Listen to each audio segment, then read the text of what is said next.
every pedal stroke matters, because every pedal stroke means you've gone that much in forward motion.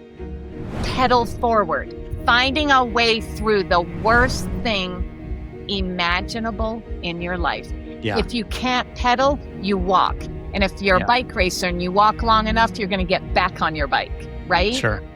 If you carry that sport mentality, then you will get through your sister dying. You will get through a car accident. You will find a way to get to the other side.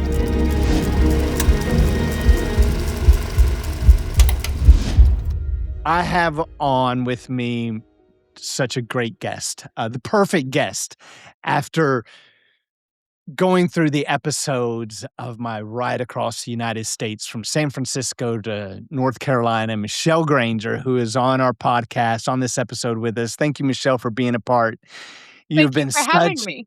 Yes, you've been such an inspiration, not only throughout the trip, but even just the friendship that we have created that has just lasted beyond and will continue to last beyond everything we've done together. And so, and what was really cool in doing these episodes is every episode I was thinking about your words, the things you said, the things that you even didn't say that you were saying. But the one thing that really stuck out to me the most was in the very beginning before I started, you said, "Michael, you're gonna have about 5 times you'll wanna quit." And I was like, "She doesn't know me, like, there's no way." But, you were dead on. You hit the nail on the head, and it seems like it was exactly 5 times that I did. I wanted to give up. So, thank you for all the coaching and all the inspiration and, you had so much experience in why I chose you to start with you racing across the United States, what, 3 times, I believe it was, and then you bike packed 2 times? Bike packed, raced once, bike packed both sides.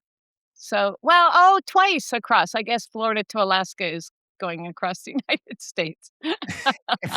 Just from Florida to Okay. Alaska. Just a Yeah. little, I've Once with one other person and once solo, like Yeah. you did it. Yeah, and then your race across the United States, you won how many of those? I got third. I was Rookie of the Year, Race Across America, and there were 6 women that started, 3 of us that finished that Wow. year. There was a big field, even in the men's field that year, 1990. Yeah. And then you've had athletic excellence throughout your professional cycling career. You had that going on as well, and so tell me what that was and who you coached and other than me, the Yeah. greatest, but outside of that. So I was raised, get through college, get a job, pay your way in society, pay your bills, do all the right things, and then you can have fun. Yeah. And I loved cartography and urban planning and that kind of stuff. And that was my degree. I had actually done some physiology and nutrition courses, and then something really horrible happened to our mentor and the main um, professor. And I took an about face and went like government. And urban planning was my degree, and went right interned at the city I was in Florida, and started working.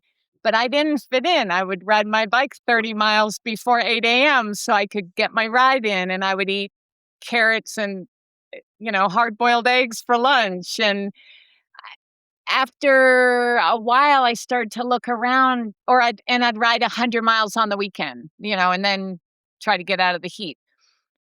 and I sorta looked around and people were waiting for Friday at 5. Mm. Then they Yeah, were waiting for their vacation. And then I noticed people were waiting to retire. And all of a sudden I was like, I don't wanna be that person. I sure. I want there's more to life. Not that that's bad, but I clearly did not fit in, clearly. And I had an ex-boyfriend who I found out was riding his bike from Florida to Alaska, and I'd already done the Blue Ridge Parkway by myself because I was already riding a lot by then. And I resigned because my job said I could have 6 weeks off, and I said, "Well, I'm fast, but I'm not that fast to get to Alaska. So I guess I'm handing in my resignation." Yeah. And sold everything but my car, my kitchen stuff, and my cat. Wow. And I was like, "Okay, let's blow up my life and see what happens." And I rode from Florida to Alaska, and I knew it would change my life, but I had no idea how much it would change my life.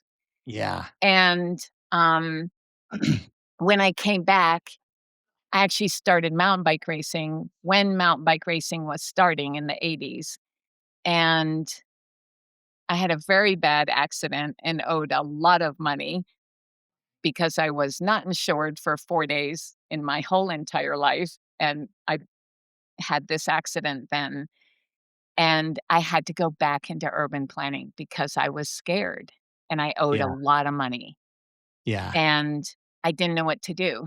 So and I wanted to move out west because riding my bike to Alaska had changed my whole vision of the United States, like, I need to be in the West. Mhm. And, um, I got a job in Oregon and packed up what left I had and moved to Oregon. And after, I don't know, 6, 8 months, it ended, and I didn't know what to do. Um, and so I walked into a bike shop and ski shop, and I said, "Hire me. I'm really Wow. good." And that changed the trajectory of everything I would do from then on.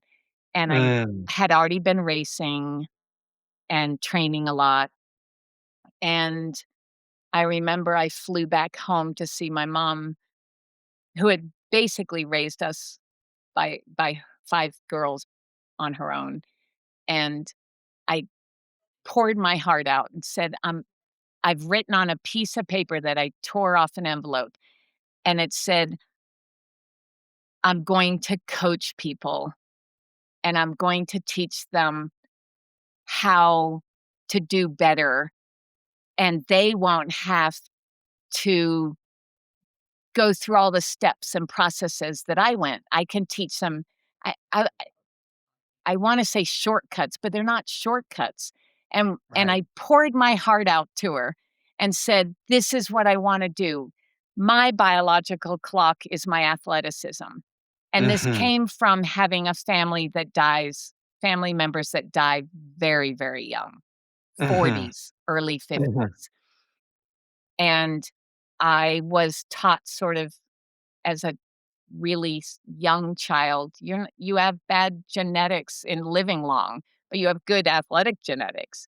And so that was my biological clock is like, I want to be an athlete, but I also simultaneously, I'll go through the hard parts and learn things because there were not a lot of coaches. Remember, this is late '80s, early '90s. The computer existed, but nothing like today. You called people on telephones. You sent checks in the mail. You sent planning.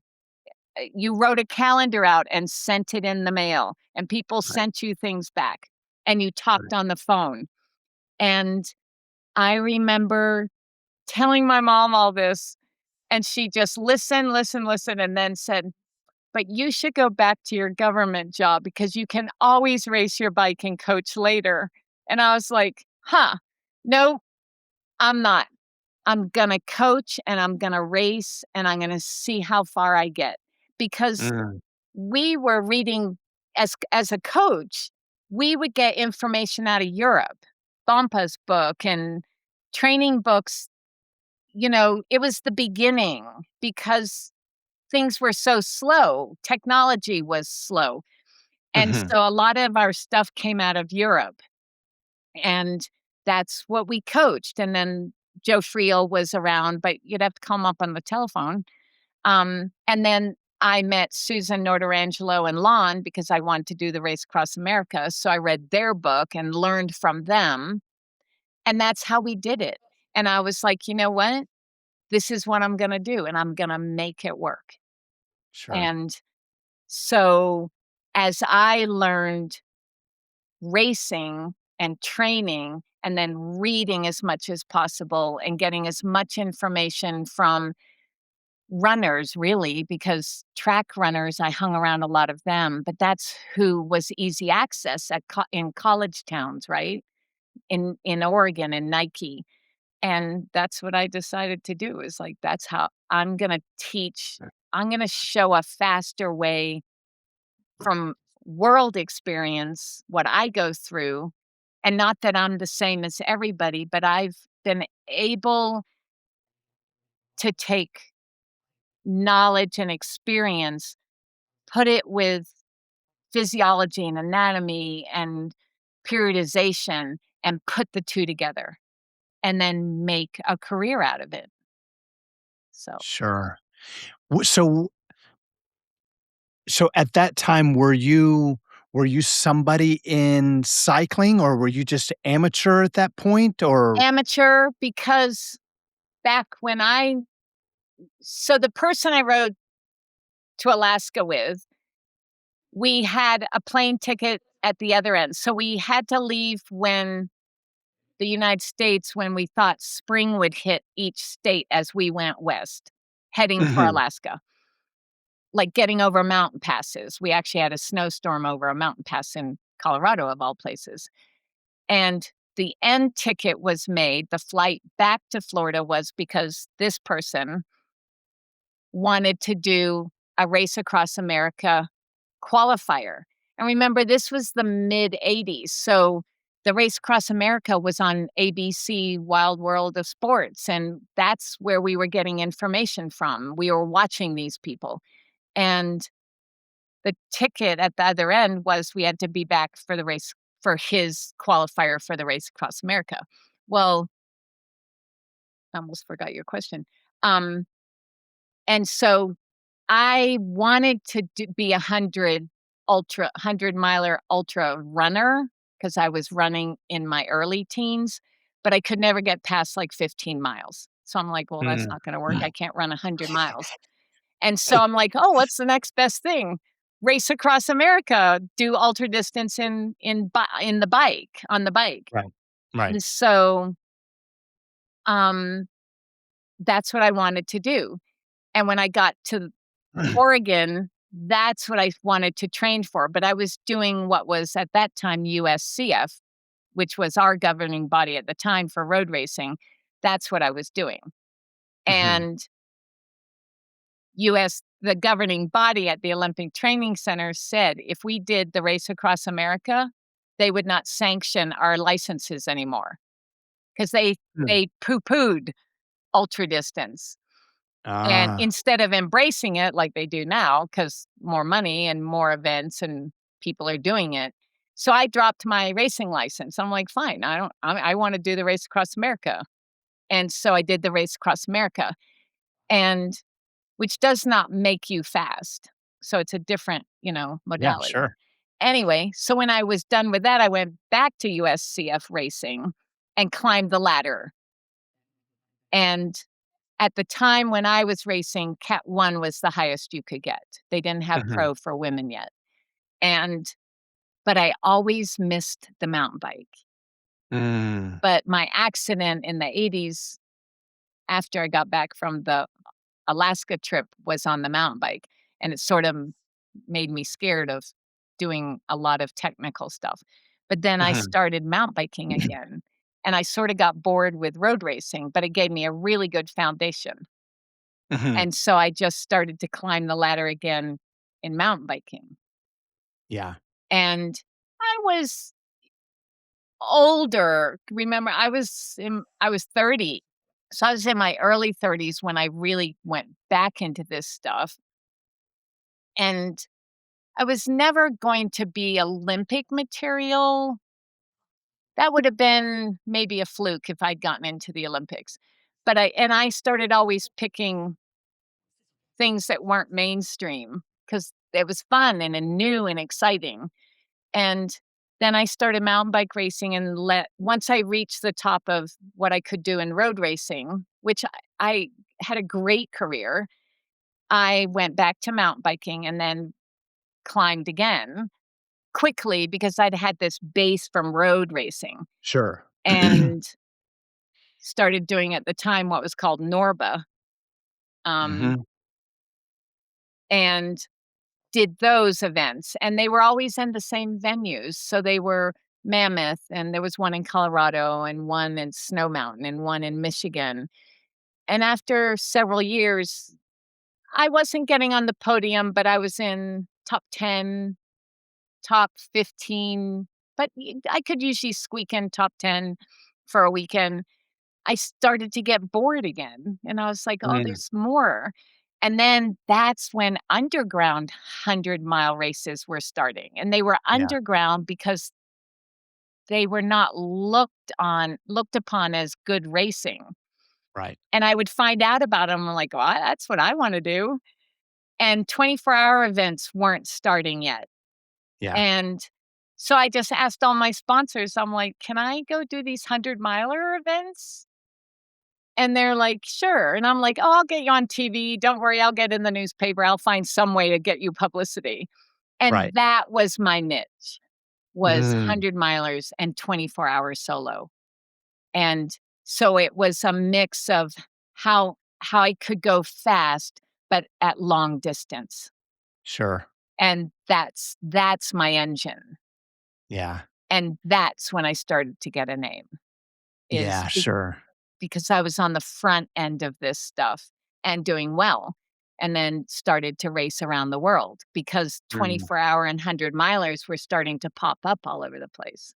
yeah, they're becoming popular. Yeah. So, now you've gotten some notoriety from your cycling, from endurance. Meanwhile, you're coaching as well, right? Yep. And And remember, I'm on the because I was on the beginning edge of ultra distance, and 100 miles is really ultra distance because it's more than 3 hours, but distance and then ultra distance. I was also learning the physiology of it, and to say I'm unique is not so, but not every bike racer makes a very good coach. yeah, It's pretty sure. rare, Yeah. but I was able to separate the 2. I Mhm. was even able to coach myself, which is a big no-no in coaching and being an athlete, is coaching yourself is very hard. But I Yeah. was really able to stand back and separate it. And I Mm, think it's because I was so driven to be able to pick out what was so important to be a good coach and to recognize the person in front of you. I could do that with myself mhm, and say, where is the science behind this? What is me looking back and looking at me? But also then to being able to say, okay, if this was good for me, is it good for another athlete that I'm coaching, kind of thing. sure. And I always wanted to spread the knowledge that I got because I was sort of on the front end of it always. And Mhm. um, because I was on the front end of doing these events that were so new. And I'd ridden across the US, and I could take somebody who was a bike racer and do like for you and say, how do you take this physiology and what Michael's done, and how will he do it going across the United States? But then I could also take somebody who maybe came from, well, all I've done ever is tour on my bike, but I want to be a bike racer. Right. but I took the science of it, took the knowledge I had from having done it for so long, and then who is my person in front of me? And I didn't always work for every client. There were some clients I was like, "This isn't working, you're not happy." Uh, Yeah, you might be happy with another coach, or maybe a coach isn't what's good for you, and knowing when to cut the ties. And, of course, sure. I've been I guess fired is the right word, or let go, because you can tell, because it's a lot of trust, Yeah, sure. right? Somebody has to be willing to take my personality, which is pretty bossy. I'm a coach. If you're gonna hire me, you gotta listen to me. I'm Right, fine collaborating and wanna collaborate. It isn't all just me. If somebody doesn't like something or they know themselves, but somebody has to be willing to let go of a lot of what they've been doing, because that's why they hired me. sure. How has that been as a woman with just the just what society throws at you with what a woman and a woman's voice is compared to a man's voice, and we're also talking you were coaching during a decade that, the woman was to be, lesser than, behind the man. What was Oh, that yeah. like for you? Great question. I fought it for a long time, and be so not only in racing. So I chose not just me, Steve and I decided not to have kids Uh-huh. for lots of reasons. I have good athletic genetics. Also, I'm a coach and I love physiology, anatomy, kinesiology, all that stuff. So I could put it all together.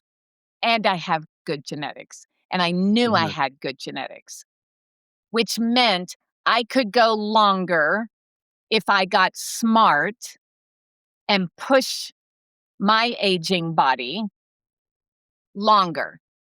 What I also had that other women did not have is I had longer than a 5-year cycle, which is about what I would see in women racing, Mm. unless they were really, really good, had a huge support group, maybe put off having kids, and maybe were going to the Olympics or had an event down the road.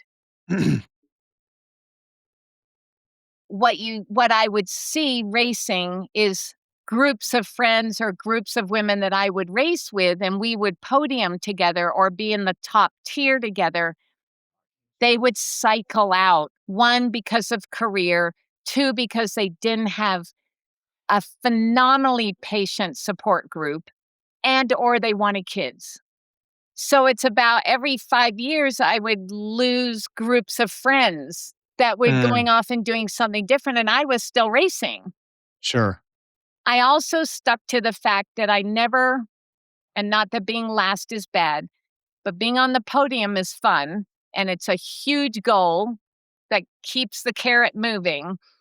I didn't want to end bitter.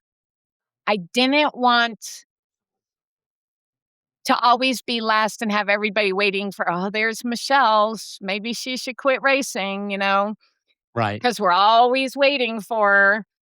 I Sure. also didn't want to get injured to a point where I couldn't keep doing what I want to do after I raced. And as you get older, I was taking a lot of risks in Mm. order to try to get on the podium. I knew how to take those risks, but sometimes I was like, wow, I could have broken my neck because I took a big risk to get past people or to keep a pace going that maybe I shouldn't have been doing. And if you Sure. saw what we were racing in the late 80s and early 90s, no insurance company, the liability of stuff that we used to race was insane. Like, Right. you'd come to a section and there'd be 200 bystanders and you knew why they were there. They wanted to see us eat it.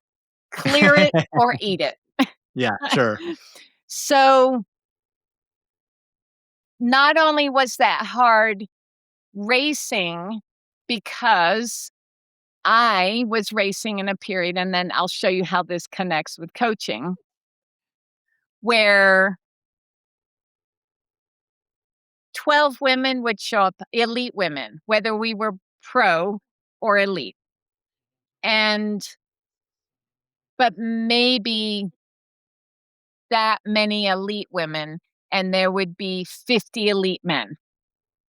And I, first place woman, would get 2 tires and a $20 gift card to a restaurant local to that town. The men would get a $2,500 check, Oh, wow. and then a $2,000 check, and third place might get a $1,500 check, and then it would be parceled out money down to 12th place or something, and then they would start getting a new bike or this and this and this. Sure. And I started to question the promoters, and they didn't like that Yeah, because the pushback was, well, where are the women that are paying for these checks? And I said, well, they're raising babies, and look on the sideline, they're supporting their husbands, and right. they're off getting a career. They can't do that and race at the same time. And we would get a lot of pushback, and Sure. they didn't want me at a bike race winning something and going, I don't mean to be a brat here, but I'm getting a $25 gift card, and you just gave my counterpart on the same race course $2,500. And they Yeah, said, well, all these men are paying for that. And I said, I understand that. But if you ask all the sport men and the elite men, they're not going to mind if their money for this event goes to women. They're not going to mind if you ask them. sure. So one day we were coming back from an event, funny enough, in Moab that we had posed this insult to. And we were getting a coffee in Frisco, and I ran into a friend of mine who was a race promoter. And he goes, why aren't you ever coming to Montezuma's Revenge? Come do this race.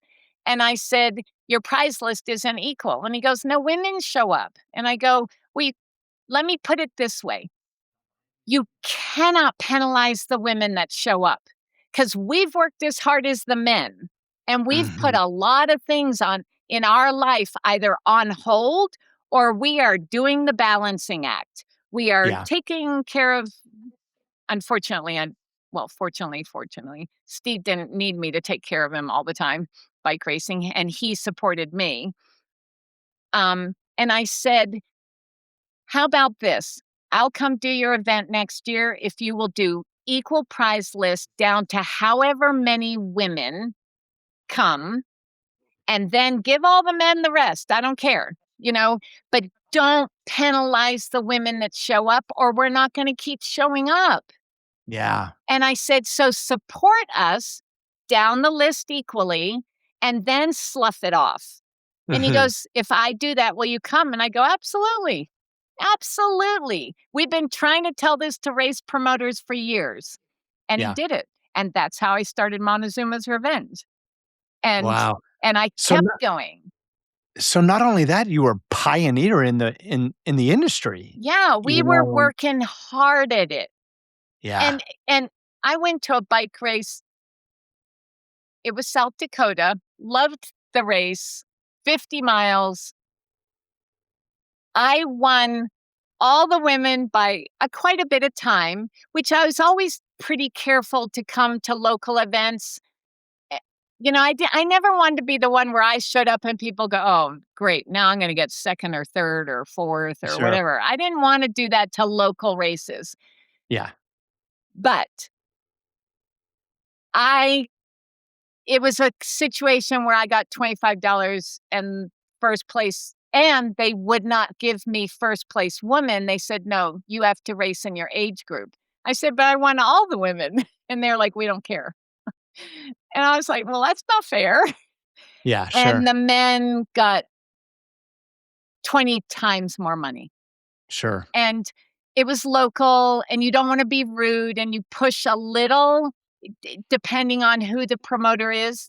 Putting on a race is not easy. You have to adjust that. 24 hours of 24 hours in Moab, they were making money off everybody. They had Mhm. 4,000 people show up all the time. Sure. Those people you could push, and they knew what they were doing. Small local places, you kinda tried to educate and say, "Yes, but you wanna support women with the men," kinda thing. Mhm. So how that goes hand in hand with coaching, when I got my when they started to license coaches at the OTC, Olympic Training Center, and USA Cycling, I wanted in. I'm like, "I've been doing this for a number of years already. I want a license." Mhm. And you had to go down to the Olympic Training Center. You did a week or a long weekend of, studying and testing, and I was in the second.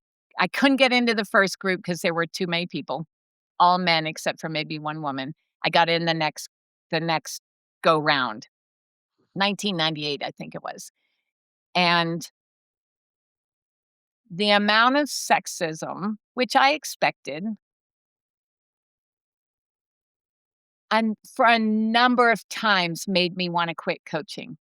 Mm. They wouldn't listen to ideas I had all along because I was introduced to weightlifting by track runners when I was a teenager. So I would follow them around like a puppy. And I'm like, well, I want to lift weights. If you're lifting weights, I want to lift weights. I learned to lift weights as an athlete in my teens, and I carried it all the way through my career. It was Mm. so important. And when I tried to introduce that in the early 90s, no, 1990, early 2000s, late 90s to USA Cycling, they blew me off like you wouldn't believe. And then they said, "Why don't you go talk to the Olympic weightlifting staff?" So I'd go over there, and they're like, "The only cyclists that should be weightlifting are track racers." And I'm like, "I actually disagree. If I can bring information to you to prove otherwise, can we start a program?" No. And for years and years and years, the directors of coaching were it was like the men's club. And I just was, I'm old enough to know the men's club. And I was like, okay, this is how it's gonna be. And then they got a coach who I will forever be grateful for, that started doing summits, week-long summits with all different um, coaches and physiologists and anatomy people coming in and teaching, and nutritionists. It was awesome. Like 40 hours of learning as much as you can. And during the pandemic, they let him go, and it went Mm. back to what I feel like is the men's club.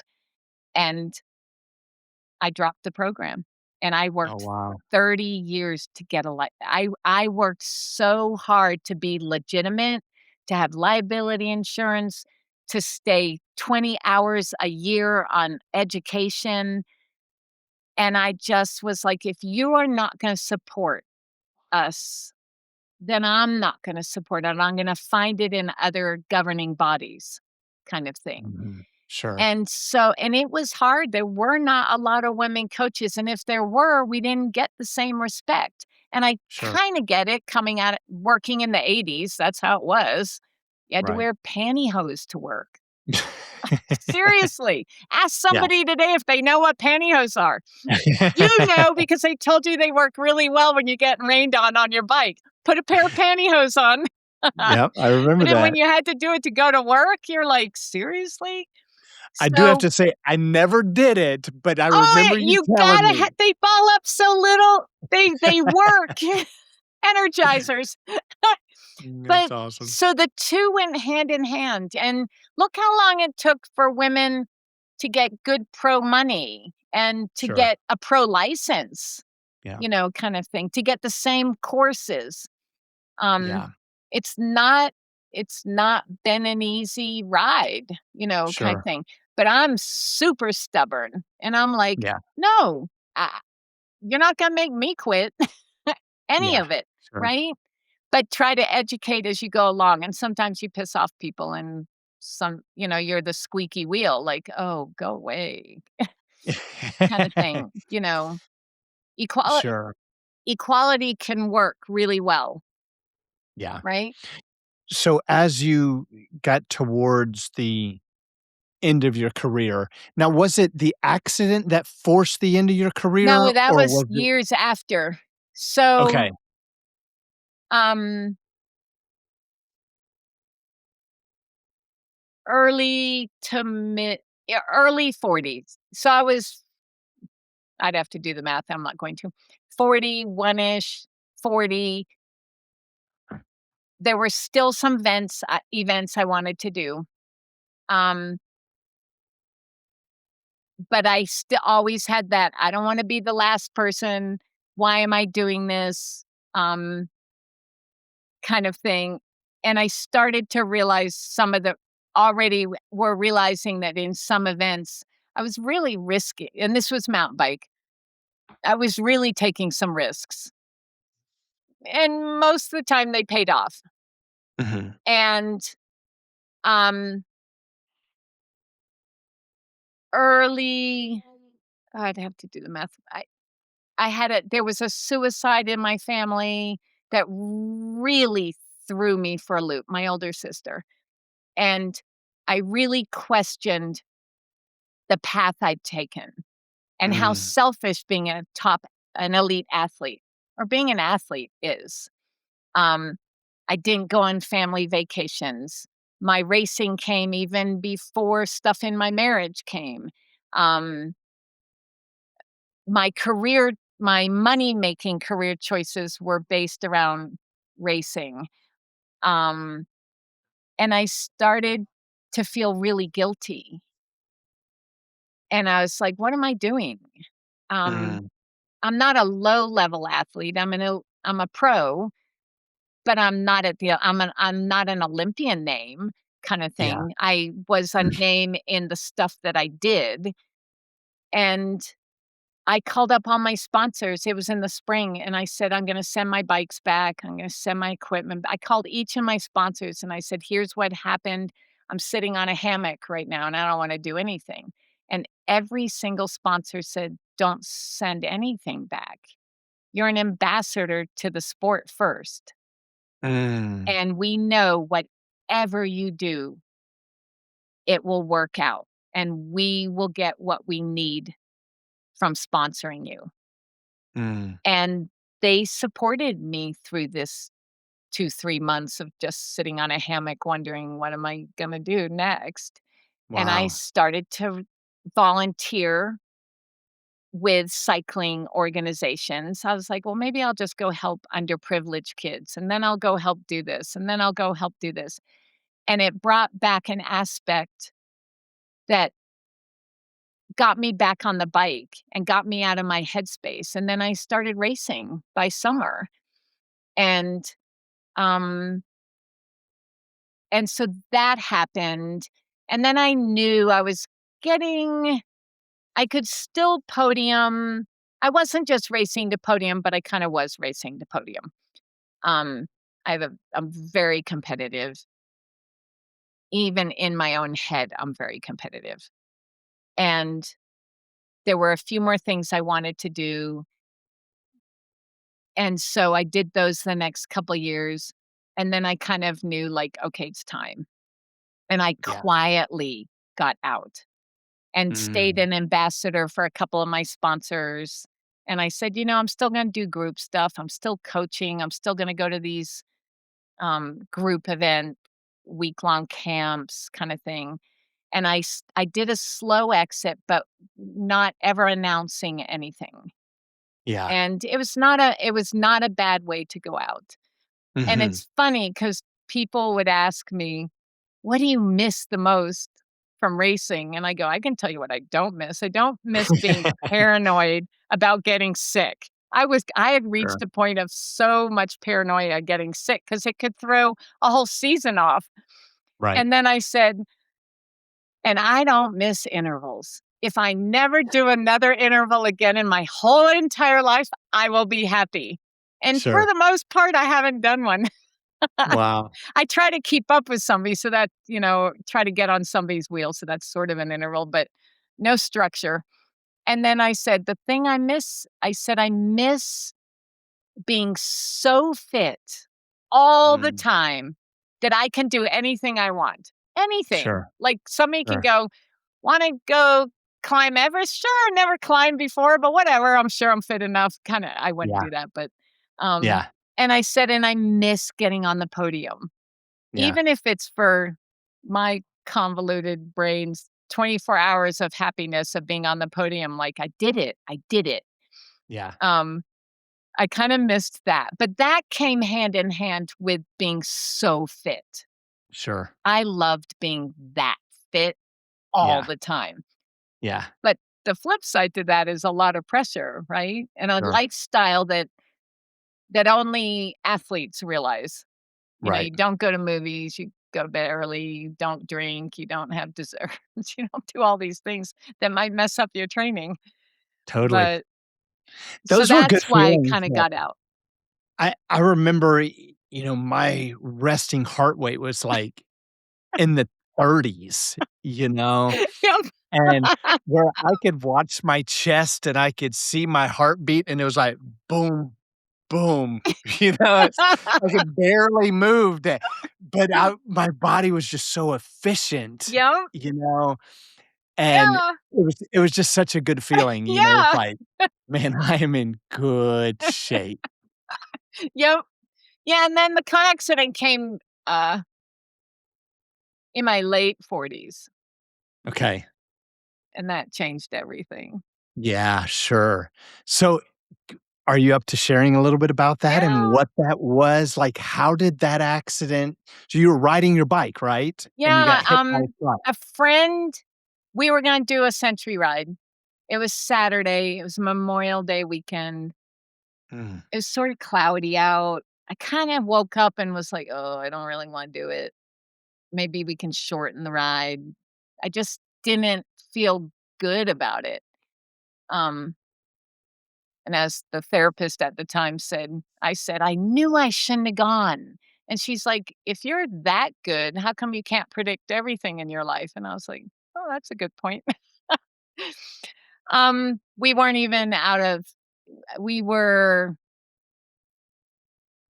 8 blocks away from the car, and mm, a dually truck, six-wheeler, the kinda trucks that pull big horse trailers. right. Not a local, was in town for Memorial Day weekend. We were going through an intersection. I was in the bike lane, um, an intersection that had 3 lanes each way, so a left turn lane, right turn lane, straight through, and the truck had started to turn left and decided to go right, change his mind. So he Mm, looked way back, he said, to see if any cars were coming from the last intersection, and then gunned it across the intersection and mm, T-boned me. And the unique thing about the accident was I was conscious every second, like a reel in a movie, trying not to go under the truck. yeah, And all the time, part of my brain going, "Why isn't he stopping?" And of course, this is all maybe it took 45 seconds, but in my brain, it might as well have been 30 minutes of yeah, sure. my brain, like, every split second trying not to go under the truck. And when he kept going and then I flipped up in the air after being hit, all I remember thinking is, "This is not gonna end well." And being in then I was, sort of a crumpled mess in the middle of the intersection, a very busy intersection, everybody running towards me. So it's very chaotic in my brain, and I looked over at my bike, and that's when my brain snapped, Mm. and I they know because of the therapy I had and who I went to for this therapy. I had very severe PTSD at that instant. Mm. Literally at that instant, I saw my bike and my brain just snapped into "I'm fine" mode. Everything's fine. And later in therapy, it didn't come out how well, it was bad. Um, when I described my bike, when I saw it, I said, "Oh, she's dead." Mm. And it was when my therapist, "Wait, wait, wait, who's dead?" And I went, "Oh, I guess my bike." And we know that that was this kind of shift in my brain of very bad PTSD. I had a lot of injuries, which I said Mhm. I didn't have. So I So wouldn't go in that.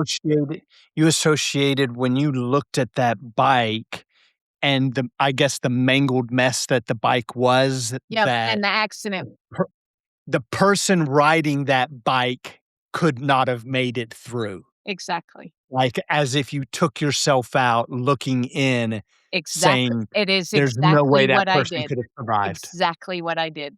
I didn't know Wow. it. Yeah. So they got me off the road, and the all of the fire e the the EMT, the ambulance person, was trying to get me to go to the hospital. I said, "I'm not going. I'm fine." She goes, "You're not fine." I said, "No, I'm fine. I'm fine." And all of the fire department people were passing around my helmet. And I'm like, "Give me my helmet. It's my Yeah. helmet." It was like I was in a playground and everybody had my helmet, throwing it over. They weren't throwing it over my head, but I'm like, "That's my helmet. Give me back my helmet. That's Sure. all I care about. Give me my helmet back." Right. And I signed all the paperwork saying I wouldn't go to the hospital. So I said I agreed to go to the hospital. I said, "Okay, fine. I'll get somebody to take me to the hospital." And I was actually with a friend who was actually a client at the time. And right before I got hit, she yelled, "He's turning right." Mm. And that probably saved my life, because that's when I caught the truck out of the corner of my eye and I started to think, "What am I going to do?" So I went to the Mm. hospital and I just told them I was fine. And so they, unfortunately, proceeded to think I'm fine. I had broken ribs, I had a lot of skin chunks of things taken out, but they didn't catch a lot of things because I Yeah. kept saying, "I'm just fine. I wanna go Right. home. I'm just fine. I just came here because I told the people in the ambulance I would." I came home, emailed my family. I said, "Oh, just letting you know I got hit by a truck today, but I'm all good. It turned out all right. My bike is a mess, but that's okay." And Yeah. I just kept on going that way until I couldn't function anymore. I very Not a lot of people know this. I was having panic attacks constantly, constantly. I still kept riding my bike because I wanted to prove to the world, myself, that I was fine. And I was hearing voices at night. I couldn't sleep at all. And um, then we started getting medical bills, and I was paying my deductibles, right? And because of how the law was at the time, um, not in favor of somebody that had happened what happened to me, um, we started getting liens, and I was like, "Why am I getting liens? I'm paying my bills."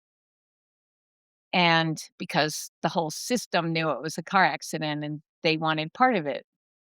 So I had to hire an attorney because I didn't know what to do.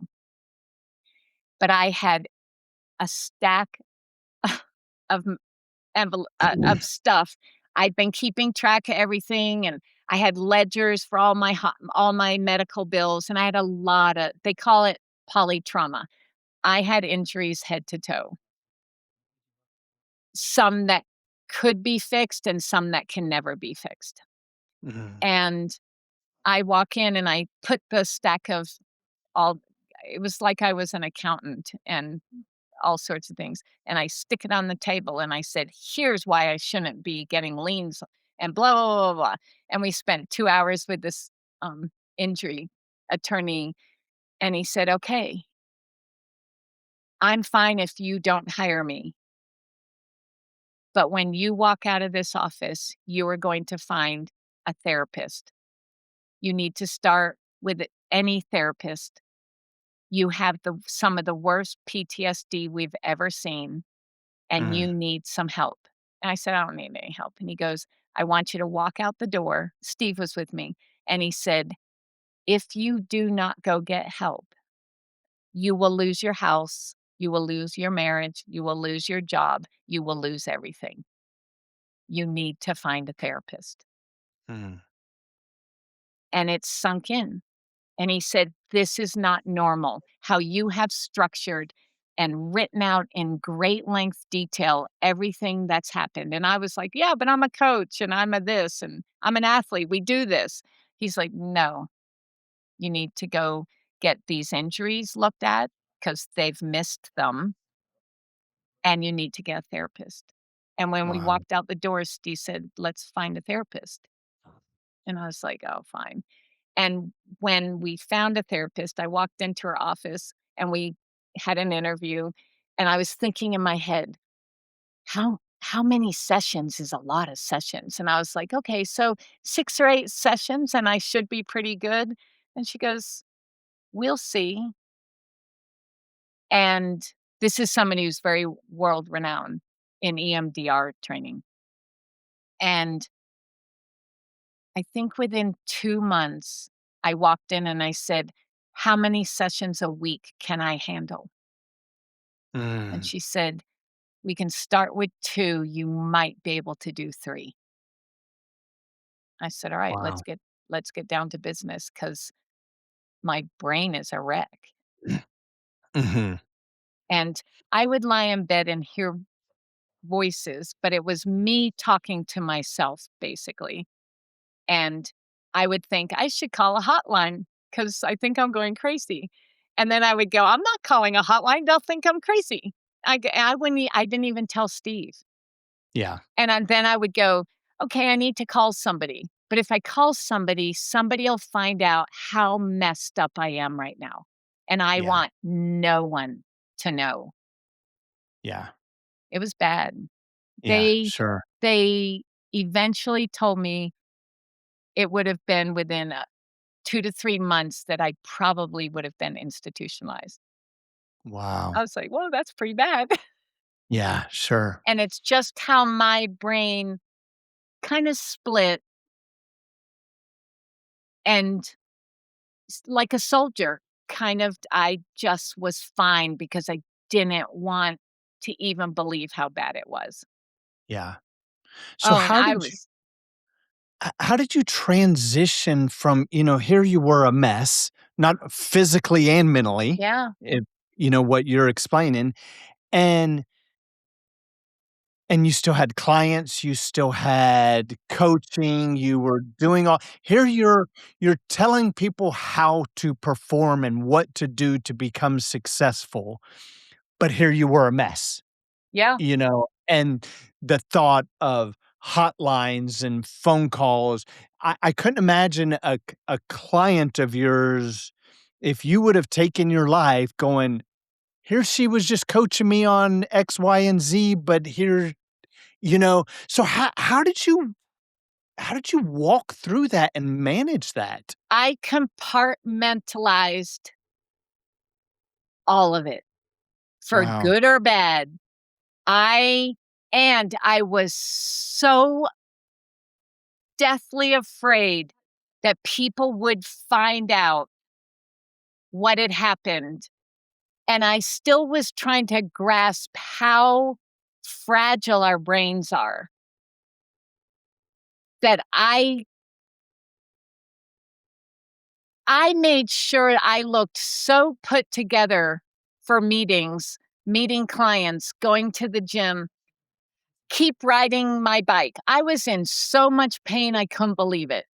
Yeah. But I kept riding my bike because I was fine. I hung on Mm. for 8, 10 months. I hung on to, I'm fine. Yeah. This happened to that girl. That's how Yeah. I would describe it in therapy. That's how we figured out, oh, I'm associating me with the bike and the world cannot find out. No Yeah. one can know, not even Steve, Yeah. Wow. not anybody. And I hung on to everything I knew that was structured, Mm. and And so I pulled it off. where did you make that transition, like, you're with I remember at one point when you were coaching me, you made a statement that the doctor or an advisor, somebody you looked up to said, "If you don't adjust the positioning on your bike, how bad do you wanna ride your bike? That Adjust the was position Andy on your bike." Pruitt. Yeah, Uh-huh. my back and neck and hands, so in the accident, it damaged a knee, a hip that eventually had 4 hip surgeries, and then eventually I just got it replaced, and that solved everything.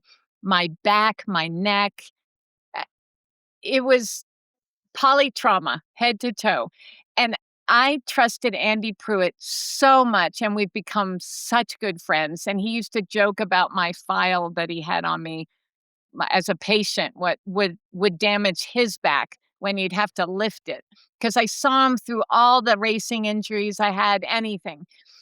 And I came to him. Well, actually, I came to him first, and he said, "You need to have these surgeries or this or this." I go, "I'm not having all that. I'm gonna continue riding my bike so I can do this event that I have been planning for 4 years." And he Mhm. goes, "Okay, I'm gonna teach you how to tape up your ribs to go do this ride this weekend.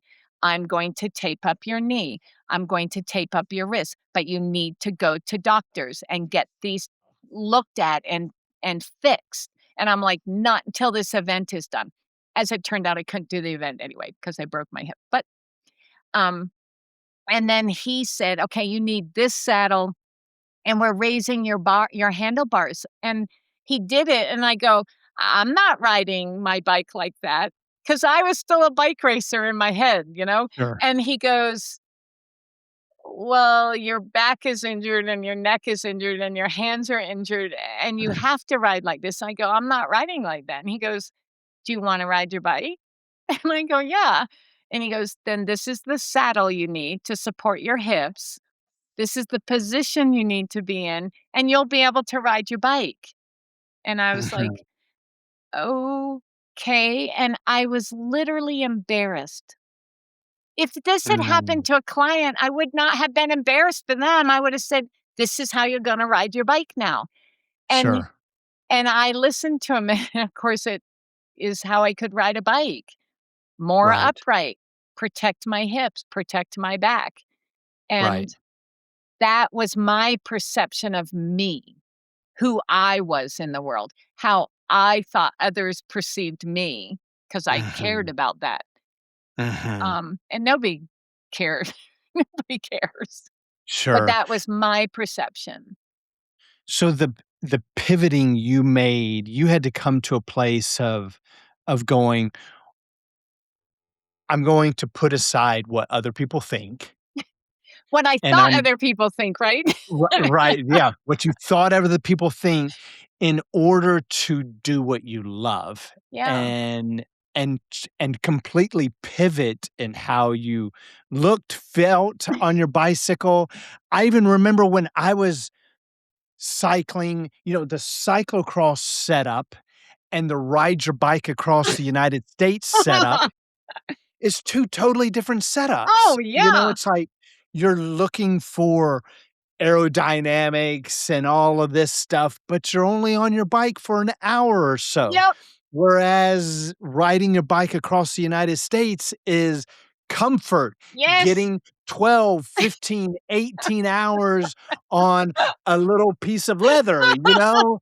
It's it's like all of those things that you had to shift that this is what you had to do. These are the things you had to pivot in to make sure that Yep. you could be successful. Yes. And remember, I was in a lot of therapy with a therapist that knew professional athletes that had to pivot. Mhm, And not only did she save my life, and then then she was, I suspect she knew she was going into teaching what she did and writing books around the world and closing out her practice. And I suspect she hung on to me until she knew I was safe. mhm, And then she passed me to another therapist who also did the same kind of thing, who actually then helped me with my sister's death, with the rest of the car accident, pivoting to my hands don't bend more than this. mhm, They're fused. I mhm. can't ride a mountain bike like I used to. Excuse me. I can't be as aerodynamic. I There were these things that the accident did that it for they just changed things, right? And what I didn't know, but I learned going through therapy was what that what the pivoting, as you say, right, was preparing me for coming in the future. So I would sit in therapy learning to let go of the perception I had of me for 20 20 years, 25 years, becoming something that I so badly wanted to be a professional bike racer, an elite level cycling coach. Um, w- for good or bad, the structures of those and how I saw myself in the world amongst the people I called my peers who didn't care, right? We don't the sh- in a way the shallowness of what I thought people thought of me when they didn't think anything of me. They weren't thinking of me. They were thinking of their own bike races and careers, and they weren't thinking how I looked on my bike or where I was, unless I was first and they wanted to be first or second or third. Isn't that just how we a lot of us just do that in life where Yes, we're thinking about yes. what everybody else is thinking about us, and they honestly They're don't give not. 2 shits. And when you They don't figure out they're not, you're like, wow, life is so freeing now. they're thinking about what you can do for them, not what's going on in your Yes. world. They don't care. They're like, "Okay, Michelle, hurry up and get better. Now can you help me? Yeah. Like, when are you gonna fix me? When are you gonna help me be a better cyclist? When are you gonna help me do all of these things?" And that's my job, right? And so Sure. I didn't let on what I went through. Actually, I didn't let on. I strongly believe with my personality and my professionalism, no one suffered. Maybe me. Yeah. Um, Do you but think that is something with athletes or individuals that are super, super competitive? Because I feel like I do that where I want to hide behind the veil of I've got my shit together. yeah, You know, meanwhile, like, I'm breaking down, which was this whole thing about the ride no, across the states for me.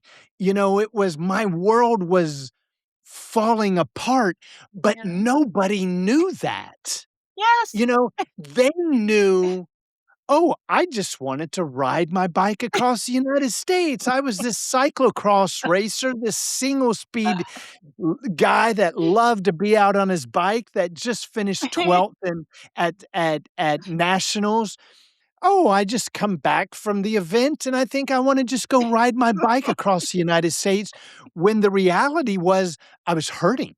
Yeah. I I all I needed a way to fix the hurt, Yep. but I thought because I my love for cycling, if I could figure out a way to join the 2, Yeah. I could find hope Yes. Yes. without letting the world know that I'm hurting, Yes. you know? Yes. And and then, the amazing thing for me was here I thought that I was going to fix me, right? But in the fixing of me, I met you. The relationship with you and Steve that I have, even with my son coming out and meeting you guys, and, like, it has just transformed in so many different ways, Yes. and my point with that is the things that happen in our life that completely transform who we are that we think is an issue, and, of course, if I could rewind the clock back, no, I wouldn't want the issues. You wouldn't wanna be hit by a car again, but it transformed who you were. And that's the thing, because I would walk into therapy and go, "I am not defined by this car accident." And she'd go, "Okay. Well, Yeah. guess what? We are defined by everything." And Yeah. little did I know as I sat in therapy going, I can't hold mountain bike bars anymore, and I'm a mountain bike coach. Mm. And I can't ride my bike like I need to ride it. And I can't do this and I can't do that. Little did I know as I would sit and cry over the loss of how I knew to use my hands for 49, 50. Within the next 4 years, I would be rejoicing that I could still use my hands as my twin sister, who was dying of ALS, was losing everything. She was Yeah. going to lose her hands, her legs, Mm. her speech, her career, her house. She was going to lose everything. Mm. And the little did I know that car accident and how it defined me and how I needed so much work after it, that would be how I would get through 2 years after that, finding out my everybody person, my twin sister, was going to die and lose, and I would watch her lose everything along the way. Had I not been through the car accident and so much therapy and learn to look at the world so differently, to learn to accept this happened, things happen. You can't go back.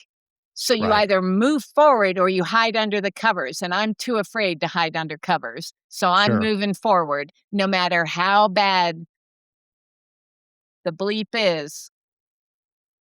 It Sure. will evolve us and define how we go through the next drastic thing we go through. Right. The So same with going across the country on your bike. People don't realize, yeah, your body, if you're an athlete of any kind, will learn to keep pedaling every single day, but that's not the glitch. The glitch is when it's pouring rain on you for 5 days, or getting hit, or yeah. falling in a ditch, or your tent catches on fire, which sounds so funny, but it's not funny. But you Right. made it through, so okay, you Sure. learn from it. Right, totally. Well, isn't our rides across the United States, is it not just a reflection of life? you know, the crashes and the tent on fire, as you said, the all of those things is when you told me those words of you're gonna have 5 times you're gonna wanna quit, it really what it did for me, and I didn't know it at the time, it prepared me for when it came, not if it came, but when it came to go, "Oh, This must be one of those times. and it's okay." You'll get through it. This doesn't, it doesn't change the outcome. It just brings awareness of, like, noted. Yeah, Like, yes, you can quit. yeah, You could have taken that accident and gone, "I'm hanging it up." Or you could just figure it out. yeah, And in your case, you just kept pedaling yeah. and you figured it out and you raised your handlebars and you adjusted your seat and you moved your handlebars forward to find that position that got you to a place where it's like, "I can ride again. I can just keep pedaling." Yeah. And so a question for you, with what you went through with the accident, how did that help with the difficulties your sister was going through with as her body started to fail?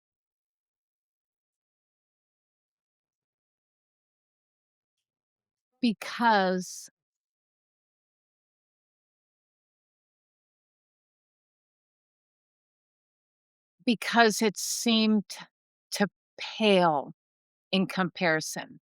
That when my older sister committed suicide and I sat on literally I sat on a hammock and I was like, "Well, I don't wanna do anything."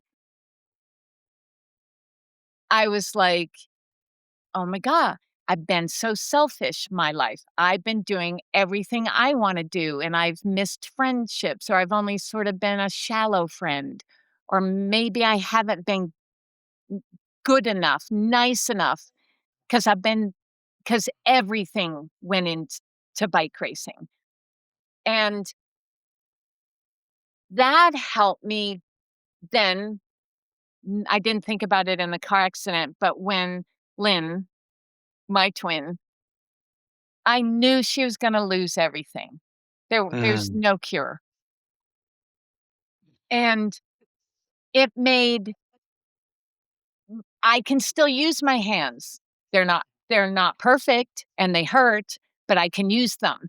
I'm not gonna lose them to the point where I won't be able to pick up anything. yeah. Um, I'm not gonna lose it took some of the selfishness out of it. Mm, Right? I'm like, yeah. here's me complaining about my hands or how I perceive how I look on my bike. I don't look like a bike racer anymore, which I probably didn't look like a bike racer anymore anyway. And she's gonna lose everything and then Yeah. die.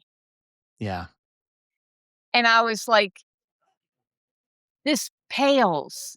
Who am I to be so selfish that I'm complaining my hands are like this and I can't do this or my knee hurts so I have to have another hip surgery. I'm like, those are little blips Yeah. in the world, right? Sure. She's going to systematically lose everything. And she did. It's a horrible disease. And Yeah. she lost everything, everything in a whole somebody's life that they built up, whether it was mental, physical, a home, a 401, a retirement plan, all your Mm, friendships, everything, everything. mm, And mm, so, as my therapist was really good because I was still in therapy for the car accident stuff when we got the news that Lynn had ALS. And I was my therapist would bring conversations back. I'd talk about, "Well, when I ride my bike, I can't do this." And she says, "Well, let's talk about Lynn." I go, "No, no, no, let's talk about this." And mm, she goes, "No, no, no. there are parallels here that she knew how it was gonna help me, right? Yeah. And so, as I became healthier and accepted, pivoted how my life was changing and my perception of my life, because really it was a perception, I was able to parallel it with what my twin was going through. Right. She's gonna Mhm. lose everything. And so it even helped me and Steve. I started traveling across country in a plane, um, every other month. And some people are like, how," and giving her money. And people are like, "Oh, I couldn't do that." And I go, "You'd be surprised what you can do. It Yeah, sure. it takes adjustments, but you can do it because this is going to be short term, because Right. her life is going to be short term. I can keep working. I Mhm. can go without some things because she's going without everything." And so I'd take the red eye on a Wednesday or Thursday and run through the Atlantic airport and then jump on another plane and do whatever. Unconditionally, I was like, "Here's money." And she goes, "Is this for medical?" I go, "I do whatever. Do whatever you want with it. This is yours. No Yeah. strings attached." I learned a way of life about finances and no strings attached. I am giving you this. I am Mhm. giving this to you. I am coming on these weekends. We didn't say it at the time because she really truly wanted to believe that there would be a cure.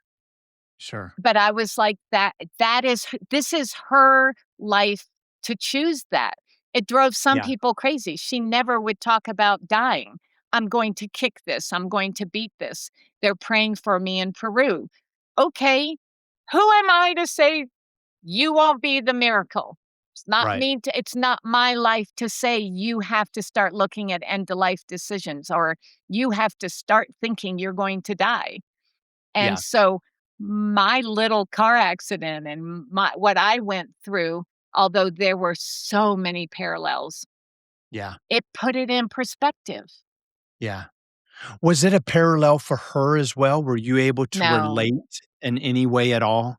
no, I didn't talk about my stuff with her. Yeah. There was Yeah. enough on her plate. Sure. She also got breast cancer right at the same time, so she could not do any trials or anything. She got kicked out of everything. So we were on our own. So what we would do is look up the trials from neurologists that were doing studies on ALS, and we would try them and pay for Yeah. them out of pocket. We did Yeah. everything. We did medical tourism. If you had told me 5 years before, I would have said, "There is no way I would spend that kind of money going to some other country for chasing a cure." And we did it.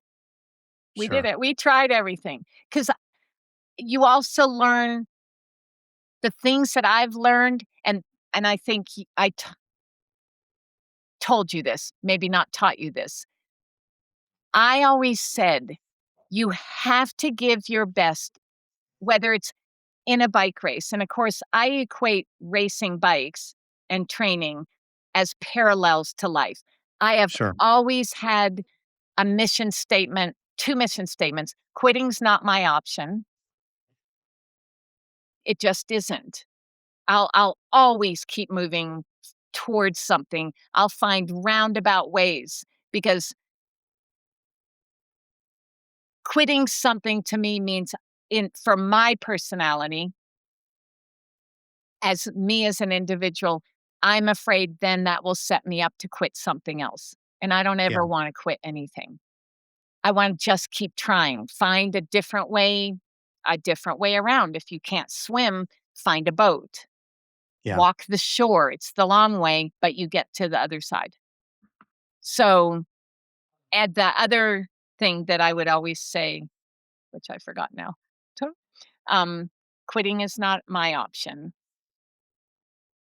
And then life mimics sport and sport mimics life Mm. because they do. Yeah. And so I always told coach the same way I raced. Every pedal stroke matters because every pedal stroke means you've gone that much in forward motion. Pedal forward. That's the same as finding the way around the lake if you can't swim. If you need a buoy, you need a buoy. If you need a canoe, you need a canoe. Finding a Sure. way across the pond, the Yeah. lake, right? Finding a way through the worst thing imaginable in your life. And Yeah. sometimes that would be a bike race for me. And I would say every pedal stroke is forward motion. Yeah. If you can't pedal, you walk. And if you're a Yeah. bike racer and you walk long enough, you're going to get back on your bike, right? Sure. And Right. so if you carry that sport mentality, Yeah. then you will get through your sister dying. You will Yeah. get through a car accident. You will find a way to get to the other side. And I truly believe you have to go through the bleep to get to the other side. There Yeah. is no way around the crap we have to go through sometimes as humans. Sure. You know, I along what you were saying, there was so many times on the trip that I would have those words going through my mind. And yeah, I may have been taught that at some point, but those are the voices that were in my head during my trip of just because I remember you saying, if you can't ride, walk. Wonk. If you can't walk, then crawl. If you can't, like, you just keep moving forward. You never think, you don't go there to think, I got to go backwards. Yeah. You just figure out a way. And whatever it was, I remember one time my chain snapped and I didn't have the right stuff to put a new chain on, and so it's like, "All right, I'm gonna walk," and so I'm walking, and, then these girls pull over in a pickup truck, and there's these country girls, and they take me to this town that has a bike shop, and I get the chain back on, and then I get back on the road, and on the way there, they taught me how to slap a cow while these cows are I was like, "You do what?" And they're like, "Yeah, out west, everything is free range, and so you just run up to the cow and slap it." And so here I am in my, uh, clipless pedals, in my shoes, running after a cow, it's like, okay, but, it just like you figure out a way to to push through. You figure out a Yes. way to not give up, and I think, Michelle, that's something that you and I have embedded deep in us, Yeah. that you just don't give up. No. You don't you may have the thoughts of Yeah. quitting, Yep. you may even have the "I'm going to," but one of the words that you said to me during several of my trips was, "Just don't make the decision right then." Yeah. Just wait till the next day. Yep. You know, Emotions change, all of that. Um, I remember the last cross country race I did going from going across Florida, Yep. and I was like, "I'm gonna do this without stopping." I don't know if you remember this. Yeah. I'm gonna do this without stopping, and so I'm like 30 something hours into this, and I'm like, now this is not even 6 months after my Yep. tour divide, Yeah. so my body probably hadn't even recovered yet, I don't know, who cares? But I was like, so I'm 32 hours or so into this, and I'm like, "This is dumb. Like, this is just stupid." And I'm 25 or so miles from finishing. I call up a friend and I go, "Come pick me up."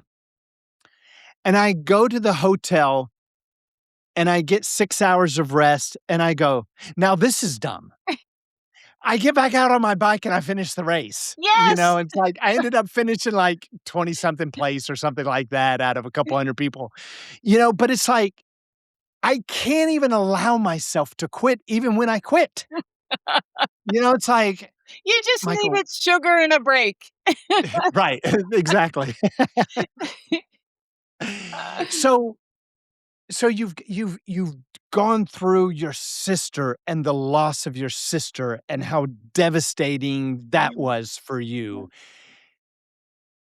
Where did that put you at in moving forward and now, your whole cycling career has just been all of that's flipped upside down. Yeah. Where did now that once your twin, once Lynn passed away, what did that do for you? Made me think a lot. Um, so in backing up, the year before she was diagnosed, she was having problems, and I started doing research and hoping it not for the worse kinda thing. And we were trying to go from my finishing bike racing to doing, events called randonneuring, which Yeah. are gentlemanly timed races because they have a clock and you have controls that you can't get there too fast and you can't get there too slow, kind of like rally car racing. And that I had to change my mentality because I was a bike racer. I was hurry, hurry, hurry, hurry, hurry, get to the finish. And these were, if you hurry too much, you have to wait before you can sign into your control, which is basically kind of stops along a route to make sure you follow the route. And I had been coaching for a decade people doing an event in France, in Brittany, which is the western part of France. And it goes from Paris to Brest and back, and it's 1,200 kilometers. And the clock doesn't stop. You can stop and sleep or whatever, but you got to check into controls, and there's a time limit. And I went from, we were training just before the bike race, I mean, before the car accident, to see if I could break the women's record in Paris, Brest, Paris. And because I had just sort of not too many years before come off racing, so I was still in that mindset of fast. And we thought, oh, that'd be fun to go do. You can only go so fast because you have controls and they have opening and closings. But what if I got to every single control as it opened, checked in, got out, and did this event as fast as possible? And then the car accident kind of changed that. Mhm. And then it sort of became still keep training for it because the car accident was 2009. I had a lot of surgeries because of the car accident in 2010. I also found out I had cancer in 2010, so that changed some trajectory of things. And it was sort of a year of a bunch of surgeries and get rid of cancer, 2010. And 11, 12, 13, 14, 15. Paris Brest Paris was in 2011. So that's why I kept training after the car accident because I'm like, you have to qualify for Paris Brest Paris. So I'm like, well, I'm not going to start over. And I want this trajectory. It was a carrot. And then in 2011, got back up to speed. Still didn't think I would break the women's record. I just had had too many surgeries and off the bike training time. But I was like, okay, now we're going to go anyway. And I broke my femur in 2011, Mhm. 5 weeks before Paris Brest Paris. Oh my goodness. That took a lot of meditation to get I bet. past, and a lot of phone calls to try to get our money back because the whole trip was planned. Right. And here, it's a 4-year cycle. It only comes around every 4 years, and you have to Mm. qualify. And, yeah, that was a hard one. So that was the end of the summer 2011. So then I'm like, "Okay, we'll start training again, qualifying again, and um, we'll go in 2015. In 2012, Steve lost a job that he's had. They were restructuring, but lost a job he'd had for 24 years. And my sister called the same day to tell us she'd been diagnosed with ALS. The Mm. next call we made was to our therapist. And I was Yeah, like, sure. my sister has ALS and Steve just lost his job. And so then that kind of changed the trajectory of ride, ride, ride, ride, ride. I was like, Right. wow, for the next couple years, it's going to be seeing my sister who lives across the country and spending as much time with her as possible and ride whenever to ride. And she was getting worse. 2013 was not stable. We could tell she was getting worse, but not fast. In 2014, we tried the medical tourism stuff. Um, and we had to qualify. And we qualified, we did our events um, to get in, which are 4 events, a 200-kilometer, 300-kilometer, 400-kilometer, 600-kilometer. Once you've finished those events, in any state you want to do them in, but because we were so busy, we did them in Colorado, and then you get your paperwork in kind of thing. And at this point in therapy and my sister's diagnosis, it was 2014. We were just like, let's just try to go. So we had to qualify in the beginning of 2015. And you could do pre-qualifiers, and we did the shortest one possible, which bought us getting into a kind of a lottery kind of system because now the event is so big. Um, I think we 2 weeks earlier than mainstream people. Well, 2014, we're kind of moving along. I'm going back and forth to see my sister. We know it's close to the end. And in 2010, we had been where we live in a canyon, a very deep canyon, had a really massively big fire, wildland fire. So we knew we would have flooding because we had some in 2011 that took out our driveway. We had another event, we call them the small events, in 2012, and then in 2013, is that right? The massive event where we almost lost our lives in our house. It was a Mm. 500-year flood, and so we didn't that happened in September during monsoon season, and we literally I was buried, as you know, in a mudslide with our Yeah. dogs and cats and another family that we had gone to their house to try to get away from the flood. And so we spent the next 6 months working on um, getting out of the destruction of that flood and working with government agencies on road because we didn't even have a road left, kind of thing. And then the then my sister got worse and worse, right? So that was 2014. And then we still had planned to go to Paris, Brest, Paris.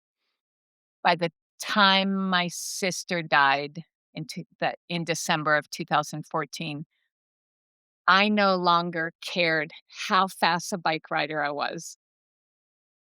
I didn't care what I looked like on my bike anymore. It was just get me to the start of this event that I've been trying to do now for 8 years. All I wanna do is start. If I don't Yeah. make it, I don't make it. Just start me on the start line and and whatever happens, happens. Sure. So many things had happened to get to the start line of Paris, Brest, Paris, that my whole mentality was, "Whatever happens, happens." Um, uh, so many things have happened to me in the last 8 years that all I wanna do is just go to the start line and see all the Mm. spectators and all the other bike racers, because it's basically 4,000 people. It's like going to Mecca. 4,000 people that have just tried to make it to the start line, and then we're all gonna ride our bikes from Paris to Brest, which is the westernmost edge of Brittany and western part of France, and back. And that's all I want anymore. I don't wanna be fast. I don't wanna look good on my bike anymore. I just want to go. Yeah. And that was the pivotal part, right? Is I just wanna go. Yeah. All of You know, this has happened. that's amazing what you just said. You know, here you're a professional cyclist. You get hit by this truck, you lose your sister, and then you have this flood. Yeah. The resilience, and you had cancer in there as well. Yeah. The resilience, and you said, and what I'm hearing you saying, it was success just to get to the start line, and, like, I just think about your clients, my clients, people who are gonna hear this podcast, of sometimes just getting to the start line is a win, Yep. you know? Sometimes whatever that is for people, just the resilience and the pushing through and the just getting up to just be able to go, "I made it.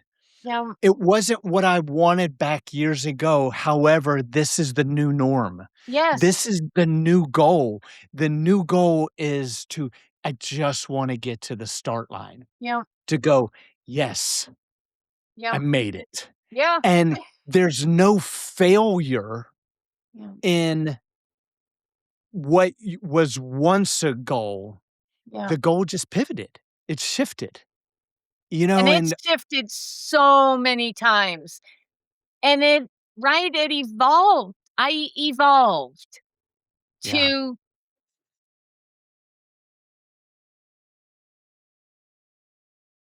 for me, even 24-hour racing, or I went and did Cape Epic, it was 8 days. It was hurry and get to the finish. yeah, Hurry, hurry, hurry, hurry.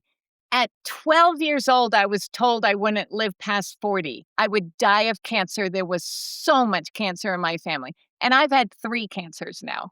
mhm, And so I lived my teens and my 20s and then my 30s thinking I wouldn't live past 40. So yeah, I better cram it all in. And I crammed mm, a lot of stuff in because I was right, like, if I'm gonna only live to 40, I'm doing it all. I'm gonna rock climb and ice climb and ski and ride my bike, and I'm gonna do it all. And then I'm gonna do what my mom wanted, which is I'll pay my bills, I'll pay my health insurance because I was uninsured for 4 days. Whoops. I'll do all those things you're supposed to do to your debt to society, but man, I am cramming it in. And then right, I'm going to cram so much in, I'm going to learn the science behind it all, and I'll teach the shortcuts to other people. And they're not really shortcuts, but why let other people reinvent the wheel? yeah, That's why I wanted to be a coach.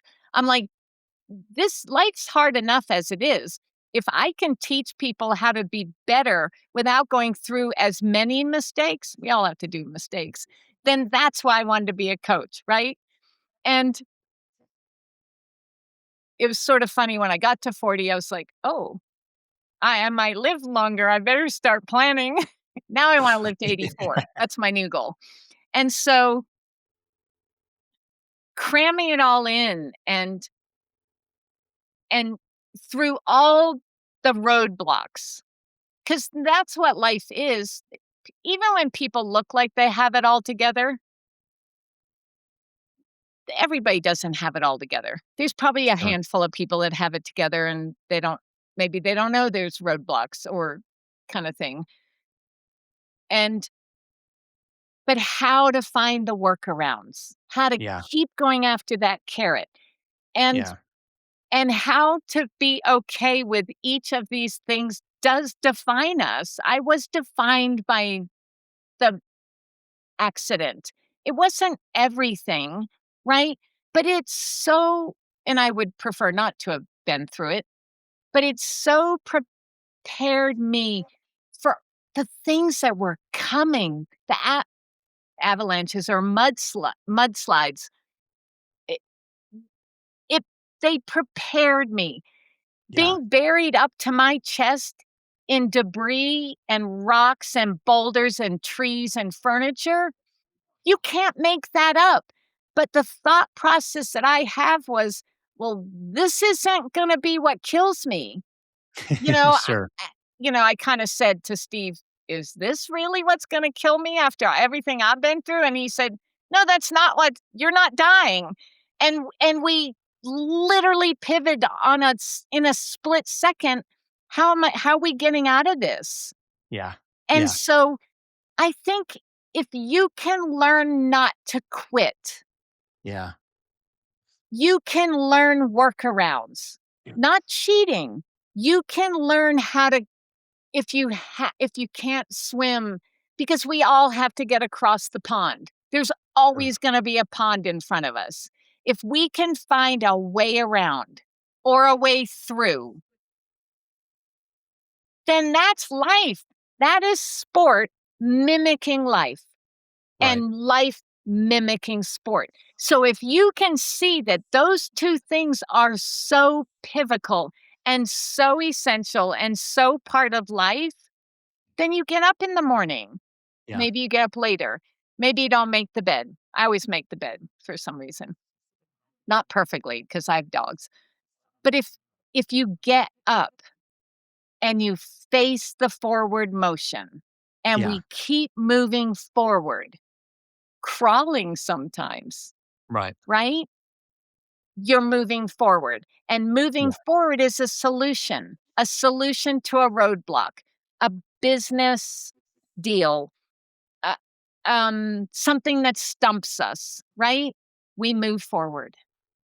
During my trip, when, as you are well aware, one place that hurts the most is your ass, but every time there was the pain, whether it was my ass, whether it was your hands falling asleep Yeah. or, your back, your neck, all of the things that go along when you're in good condition, not even the bad conditions, right?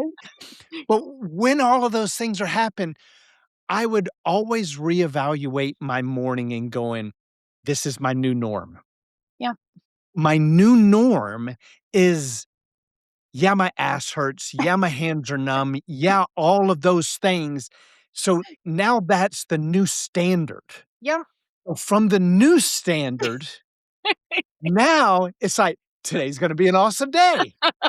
You know? It's like, Yes. it's normal to have my ass hurting, it's normal to I can't feel I don't know how many months before I felt my pinky I again. remember you kept asking me, and I'm like, just give it more time, keep massaging it. It's going to take time. Yeah, it was like, "Does this ain't work anymore?" It's like, I have no idea if I'm ever gonna get the feeling of my pinky back again. But, it just I never let that be a deciding point No. to move me away from a goal. Yeah. The goal was, I'm gonna get to the other end of the United States, Yeah. you Your know? pond. Right, exactly. And, I I think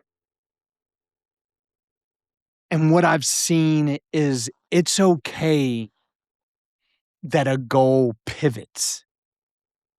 Just like your case, you had that goal of, "I'm going to be the first woman.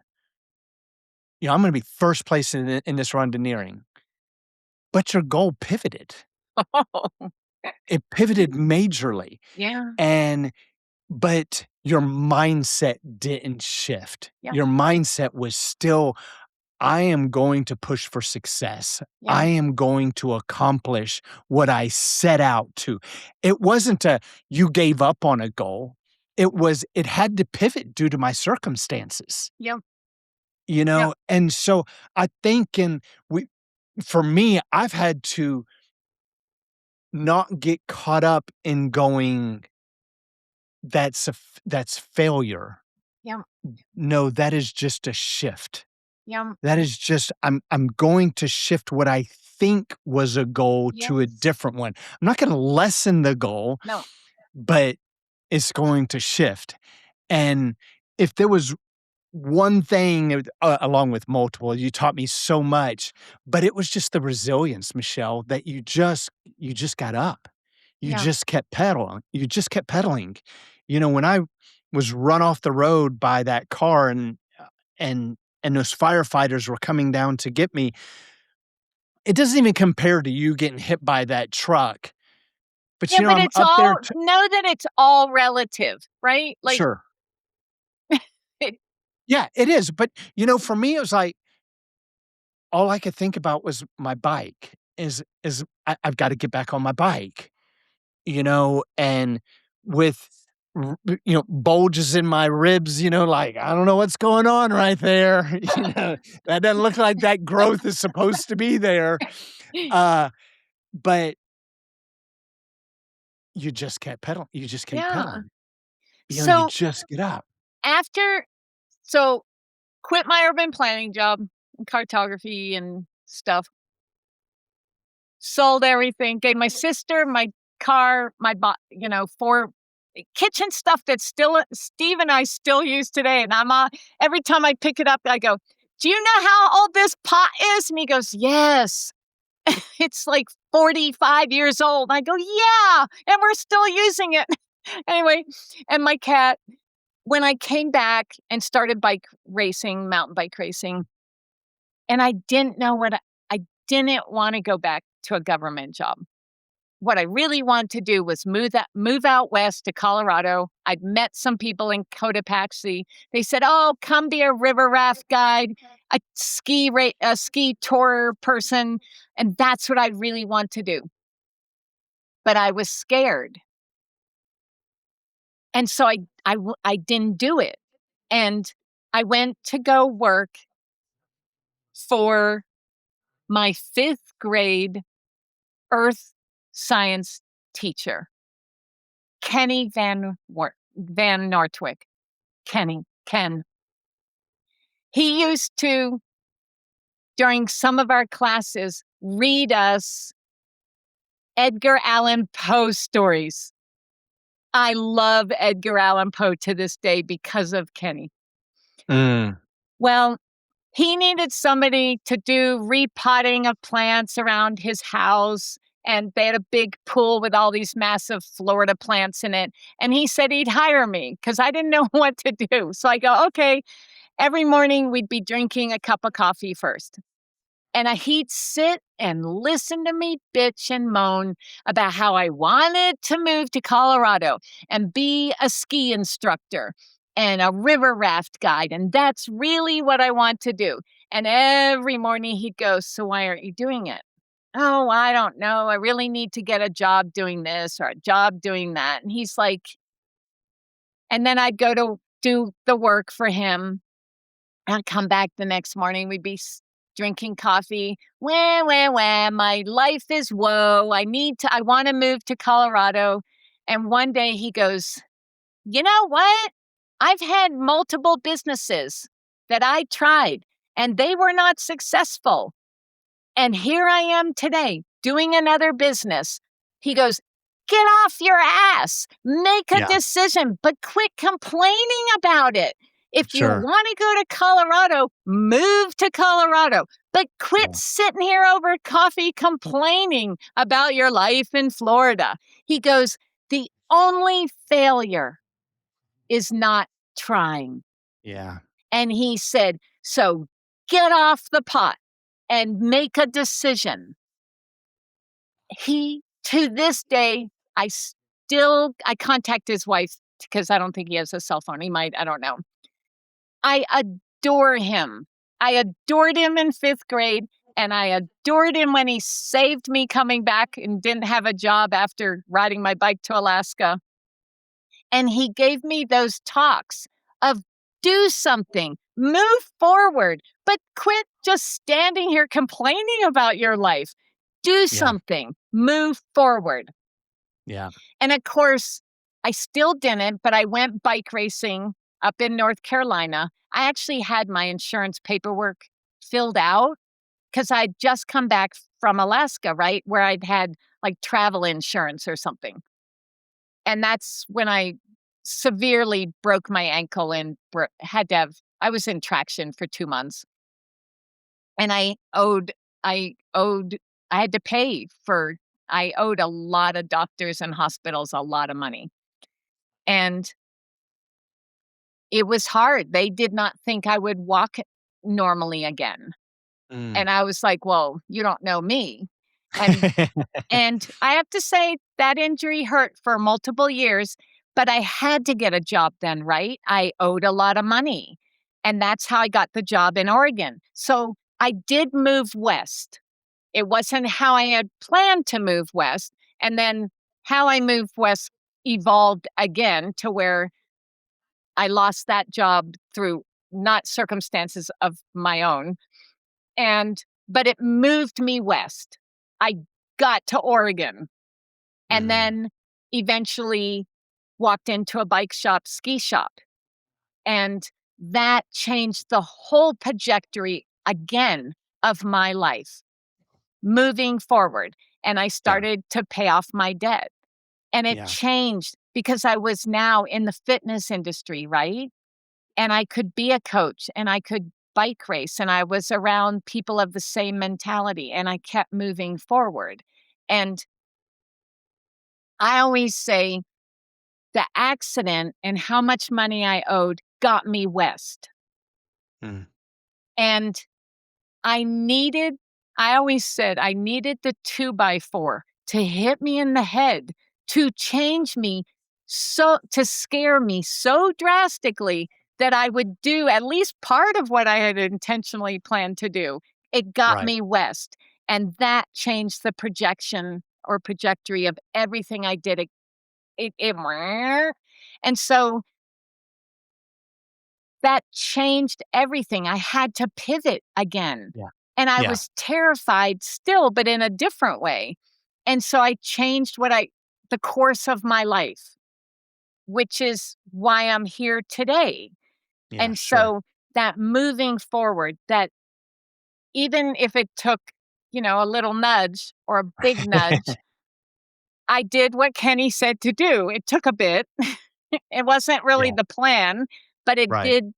it got me to the plan, right? Mhm. And so moving one foot in front of the other. And I always Yeah. say life is also a coin. There's two sides.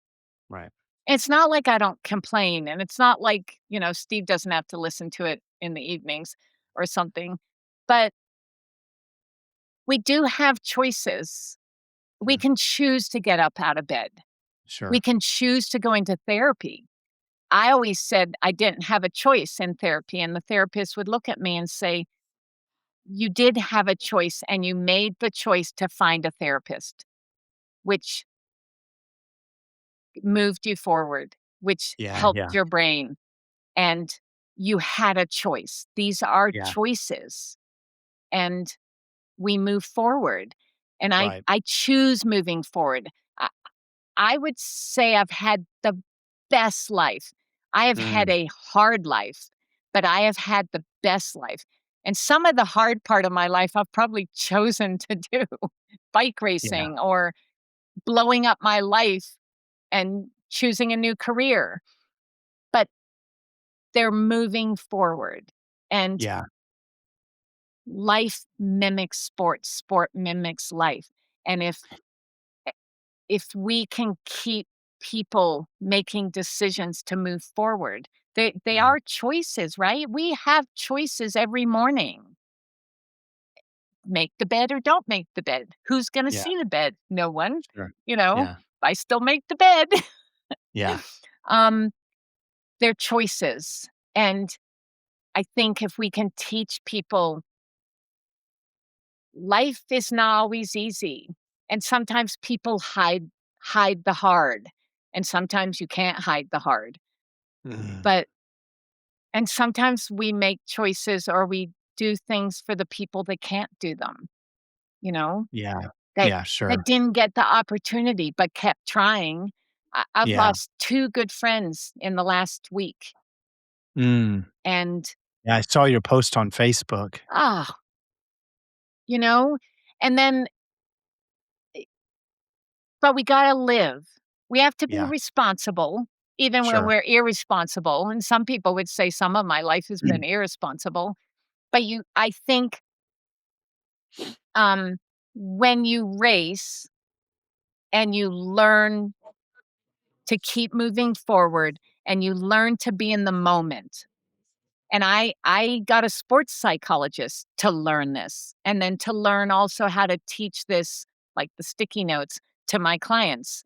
Affirmations work, Yeah. and sometimes it's now, now, now, Mm. now, which is what? In the moment. You wake Sure. up in the morning and you haven't slept well, or you remember somebody died, or you have a bad business deal you have to fix, or you have choices. And if you break them down to little teeny steps sometimes, that Yeah. is how you have a whole pedal stroke, right? You Yeah, walk totally. or crawl until you're so tired of walking and crawling, you get on the bike. And Yeah. sometimes a business thing is so big in front of you, you're sort of stalled out. And we can get up and move forward. But sometimes it's these little steps. And then all of a sudden you've made it through a day, Yeah, right? totally. Yeah, that's, I don't think you've made it to the episode yet, it's not out yet, but the second to the last day, I remember you telling me, "Michael, the second to the last day, I want you to take it all in." And I was like, "What is she I talking remember that about?" call so like it was yesterday. Do you? I was like, "Why do you why not do that the day of?" And you're like, "You're gonna be caught up in the arrival. You're gonna be caught up in everything that the end has. Take it all in that day, the second to the last day."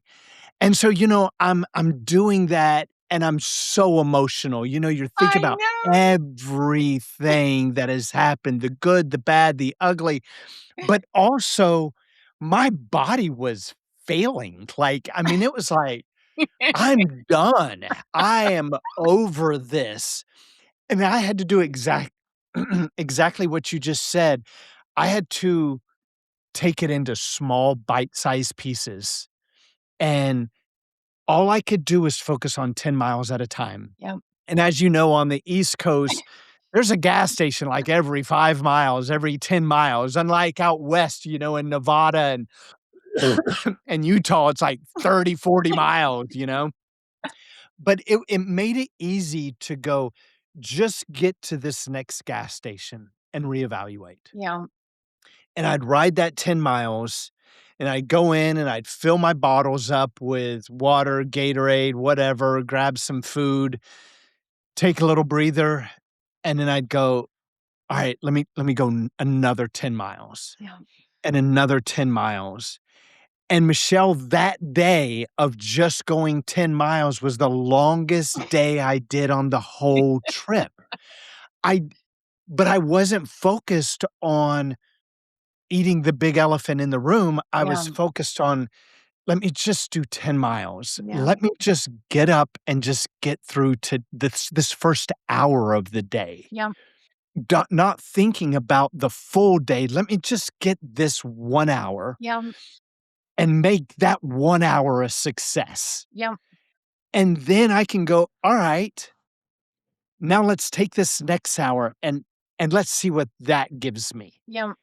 And 200 miles later, when I would have never if you would have told me that morning, "Michael, I want you to push it 200 miles," I would have been like, "Are you effing kidding me?" like, "You're nuts." But I just took it in bite-sized pieces. Yeah. So, I got one last question for you as we wrap it up. When you were coaching me through that whole trip, what experience did you go through as you're seeing me go mile after mile, state over state?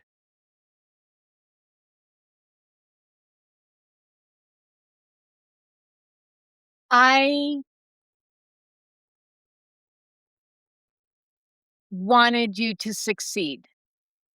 I also wanted you to go. So, succeed can be lots of different things, right? As we've been talking about. I wanted you to finish and not quit because I knew that you would learn so much doing every single mile of the goal that you would lose life experiences if you didn't. Yeah. So I always used to say to people, quitting's not my option. It's not done till you cross the finish line. The finish line. And if it gets so bad, you're either going to pass out or you'll die, and then you won't know anyway. And that's the finish line, right? In life, I guess that's the finish line. The end. The end is the end, right? So accomplish everything until the end, whatever that means, right? But I knew that you had to trust me, whether it was a phone call saying, I don't really feel like camping tonight, get a hotel room. Life will be so different tomorrow after a good shower, some TV time, eat whatever you want from the microwave. You're not in your tent. It starts, it's a reset button, Sure. right? Reset. Yep. But people I coach have to they have to put so much trust into what I'm saying that they have to believe everything I'm saying, that they will themselves to tomorrow and tomorrow and tomorrow and tomorrow and tomorrow and tomorrow and tomorrow till they cross the finish line. Right. Because if we stop short, life or an event or across country, you are missing out on all of this, that side, learning Yeah. and experiences. And so it it is my fear. It was my fear. And not because I think you would quit, right? But it's not over until it's over. Mhm.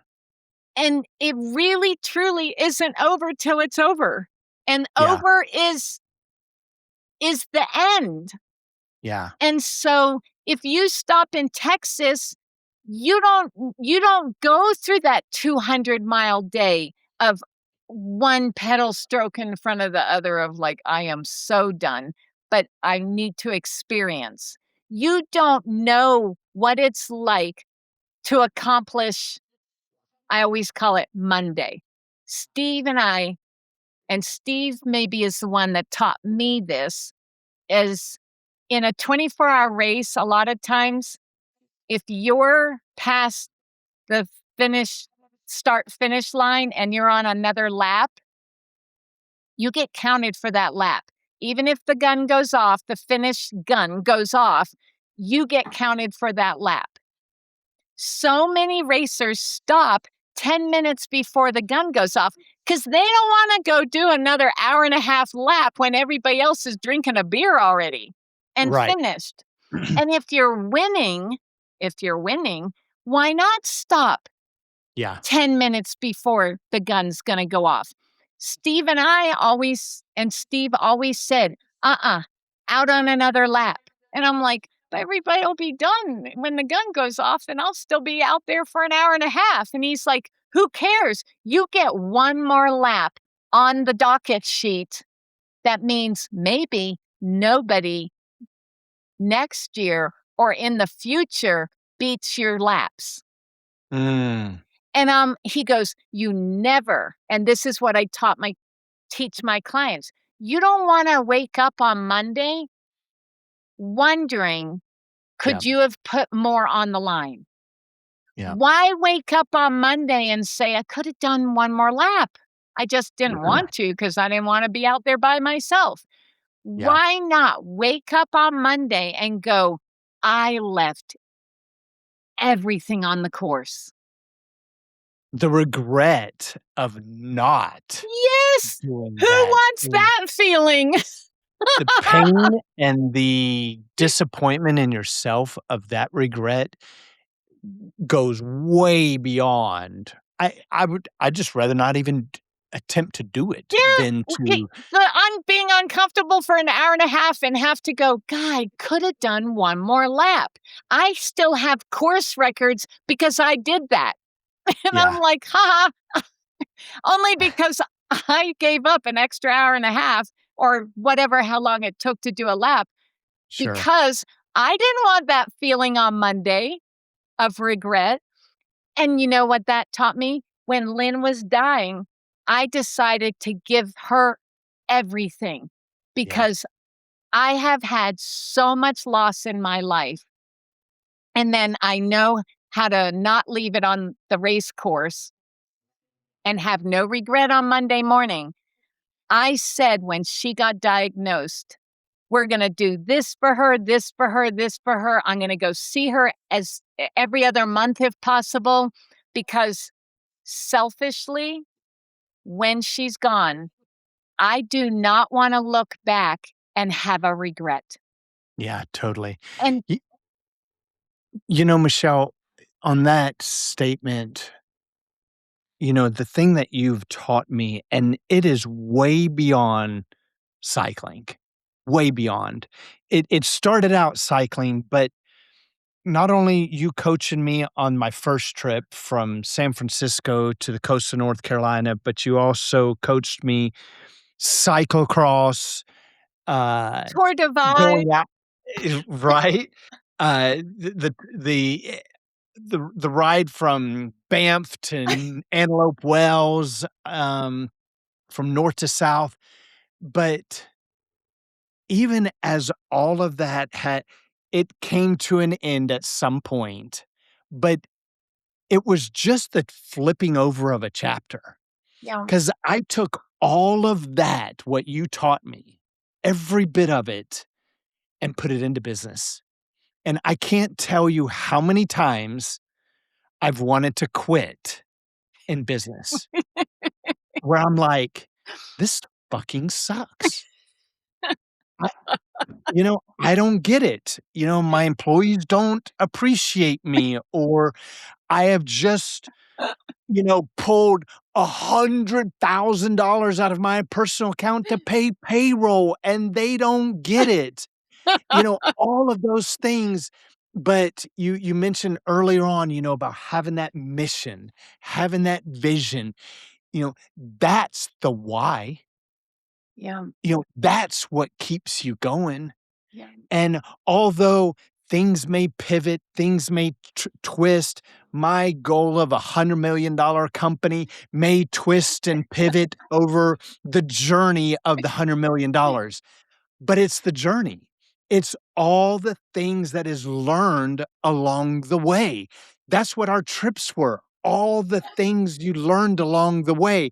You're getting hit by that truck and the loss of your sister and getting buried alive, and it's part of the journey. It's what you learned. 'Cause there I can't imagine anything that would set you back, Michelle. The resilience that you have and the determination and the grit. And if Oh, there's thank you. anything that our listeners, your listeners, people that are hearing this is you just don't stop.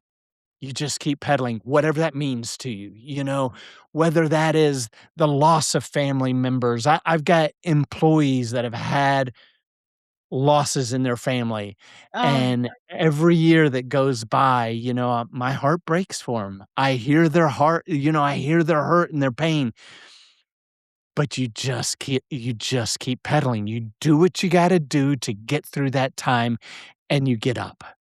right? And somebody along the way will hear this and go, "That's what I needed to hear." And that's what's important, right? And is that tomorrow's a new day. Yeah, It might still be a shitty day, but it's a new day. yeah, And there are people that didn't want to give up that their life was taken, right? And I'm not so selfless that I would say I'm doing it for all the people that can't do it. Um, but I choose. And this is what I want people to know is like you said in the tour, get some drink a Coca-Cola, get some sugar in you, wake up the next day and keep going. yeah, And you might have to do it 3 days in a row, right? sure. Until the coin flips. But the coin will Mhm. flip. Yeah, Sometimes it takes a really long time. And I don't wanna give up yeah, for whether it's I'm stubborn, I had a bad childhood, but a bad childhood also means you learn a lot of stuff. And you learn to be who you are. And sometimes the choice is to go get therapy. And sometimes it's your body doesn't work the same way it used to be, kind of thing. Or you got lots of wrinkles. I'm proud of, sometimes I wish I didn't have them, but I'm proud of my wrinkles because they mean I sure. got here. Yeah, Because 20 something years ago, I didn't think that I would be in my 60s. yeah, I didn't think I'd get here. So now I'm like, "Ooh, okay, I'm gonna keep going. I wanna keep going. I wanna keep seeing what else is there. sure. I wanna wake up tomorrow and the sun will come up. Yay, the sun came up." Um, eh, and I want people to know it's not as simple as I'm making it sound. It is not simple. Yeah, I broke 4 bones in my leg last September. I am still rehabbing that. I yeah. still am struggling with, "Oh my gosh, is this the accident that's gonna make me old? Because this one was a doozy. It was as it's as bad as the car accident one, but this is made me think." And but life happens. I can't take away the fact that 7 months ago almost, I broke my leg in 4 places. I did what Lindsey Vonn did. People Yeah, will know what that means. yeah, And I was not ski racing. So, but I'm gonna keep trying. I'm gonna keep telling the surgeon, "No, no, my knee still hurts. Let's have a plan because 'cause I'm still gonna go climb 14ers. I might yeah, be slower, but I'm gonna still go do it. So don't think I'm gonna sit on a couch because that's not me. I'm gonna still get up and make the bed." And it's not simple. yeah, Riding your bike across the United States is not simple. Getting up and rehabbing an injury, not simple. Having addictions, not simple. Owning a mhm, business, not simple.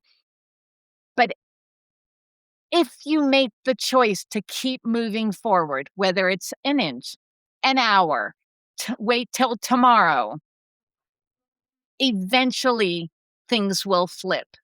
sure. Because we're not in the end. The end Yeah, is the end, and that when the end happens, we're finished. We don't yeah, get to come. Well, maybe we come back, I don't know. How do I know?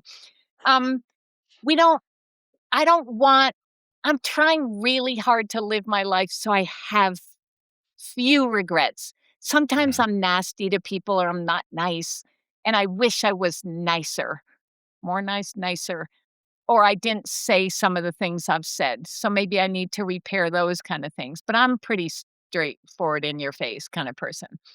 But I want people, and you know this, it's not simple, and everybody has something. We would have people that lived way out East Colorado that would find out about our almost dying mudslide story, and they would say, "Oh, it wasn't our basement filled up and it was sewer, and we lost our car and this," and they would say, "Oh, but it wasn't like your almost dying story." And I would look at them and go, "Yes, but we were in a burn area, so we knew we were gonna get a flood. We just didn't know how bad or when. You Yeah, live way out 80 miles east of us on the flatlands, and you didn't know the flood was gonna reach you. Nobody told you." And so it's relative. yeah, sure, All these things, right, are have some perspective.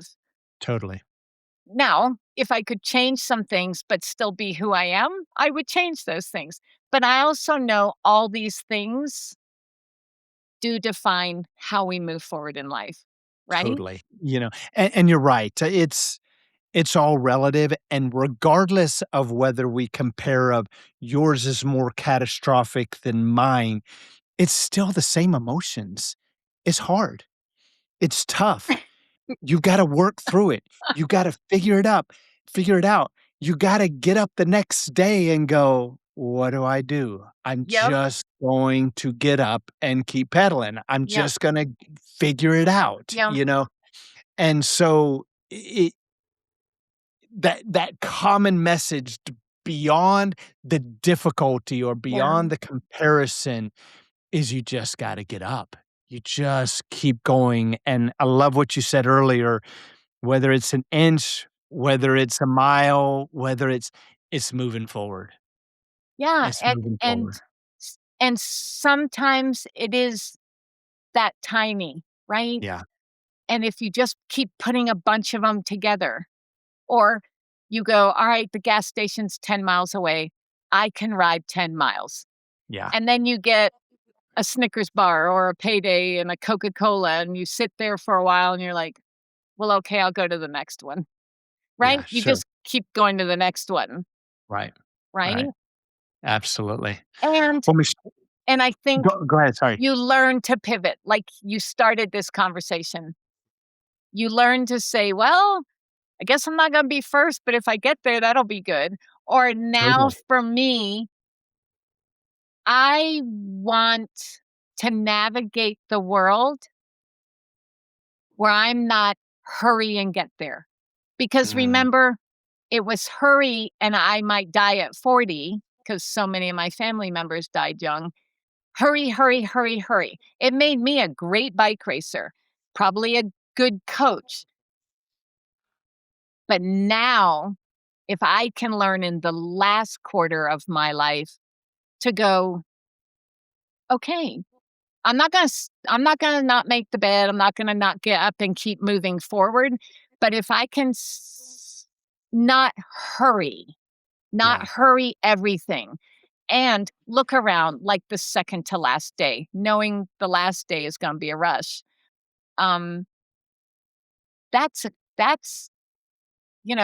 still be a good athlete, still ride my bike, still hike, still do whatever, but less in a hurry, sure. maybe. I don't know, we'll see. I have to live Yeah. another 25 years to figure it out. Well, and, I think that all comes from a place, and I feel like a lot of the common thread is you said earlier about living in the now, and I think by living in the now, by being grateful, Yeah. it forces you to be in the now. Yes. Yes. It forces you to go, "There is at least one thing. I got up this morning." Yeah. The That's a sun came little up. that's a movement. Yeah. That's heading in the and we've talked about the choices. You have a choice to wake up and be grateful for something, One or thing, right? you have the choice to go, "You know what? I'm not. I hate life. I'm this or that." But regardless, you're not gaining ground Yeah. if that's the mindset and the attitude that you have, why not be grateful? Why not find something you're grateful for and go, I'm just gonna keep moving forward? Yeah, yeah. Michelle, thank you so much. This Oh is my god. so awesome. Thank you for having me and listening to me, and uh, our friendship has evolved, and it has been so much, I want to say, fun watching you, but I'm proud of you, and because the things you are attempting and succeeding in are not easy, Sure. right? No, and you were a joy to meet and a joy to coach, and I don't take lightly years of somebody listening to me and trusting me. Coaching put probably like you in your business, a big weight can be on my shoulders, because I want somebody who puts that much trust in me. Because yes, I do it as a business, but I'm not doing it for the money. I'm doing Sure. it to get other people to succeed Right. and have less blips. They're not failures, but less blips, right? And Yeah, so I have never taken it lightly when somebody trusts me to say, okay, here are my huge goals. Because what I also know is it's going to change their life, sure. because I so believe in life and sport mimicking each other Right. that I know what they learn in sport or you learn in sport will be ingrained. And Yeah. you are the one who will take it and use it in life. Thank you. This was really great. I love our friendship. I love what you've taught me. I still use things that you taught me in business today. I teach that to my team. Your message goes way beyond our journey cycling together. Thank you. It is filtered through every Monday morning meeting, every conversation that's had. So you've made such a big impact in my life. And my goal is to pass your message on to others, that these 5 times of quitting you're going to have. Expect it. But the expecting it is really what helps you to move forward. Yeah. Know that it's going to happen. Just don't allow that to be the thing that stops you. Cool. Thank you, Michelle. Thank you so much.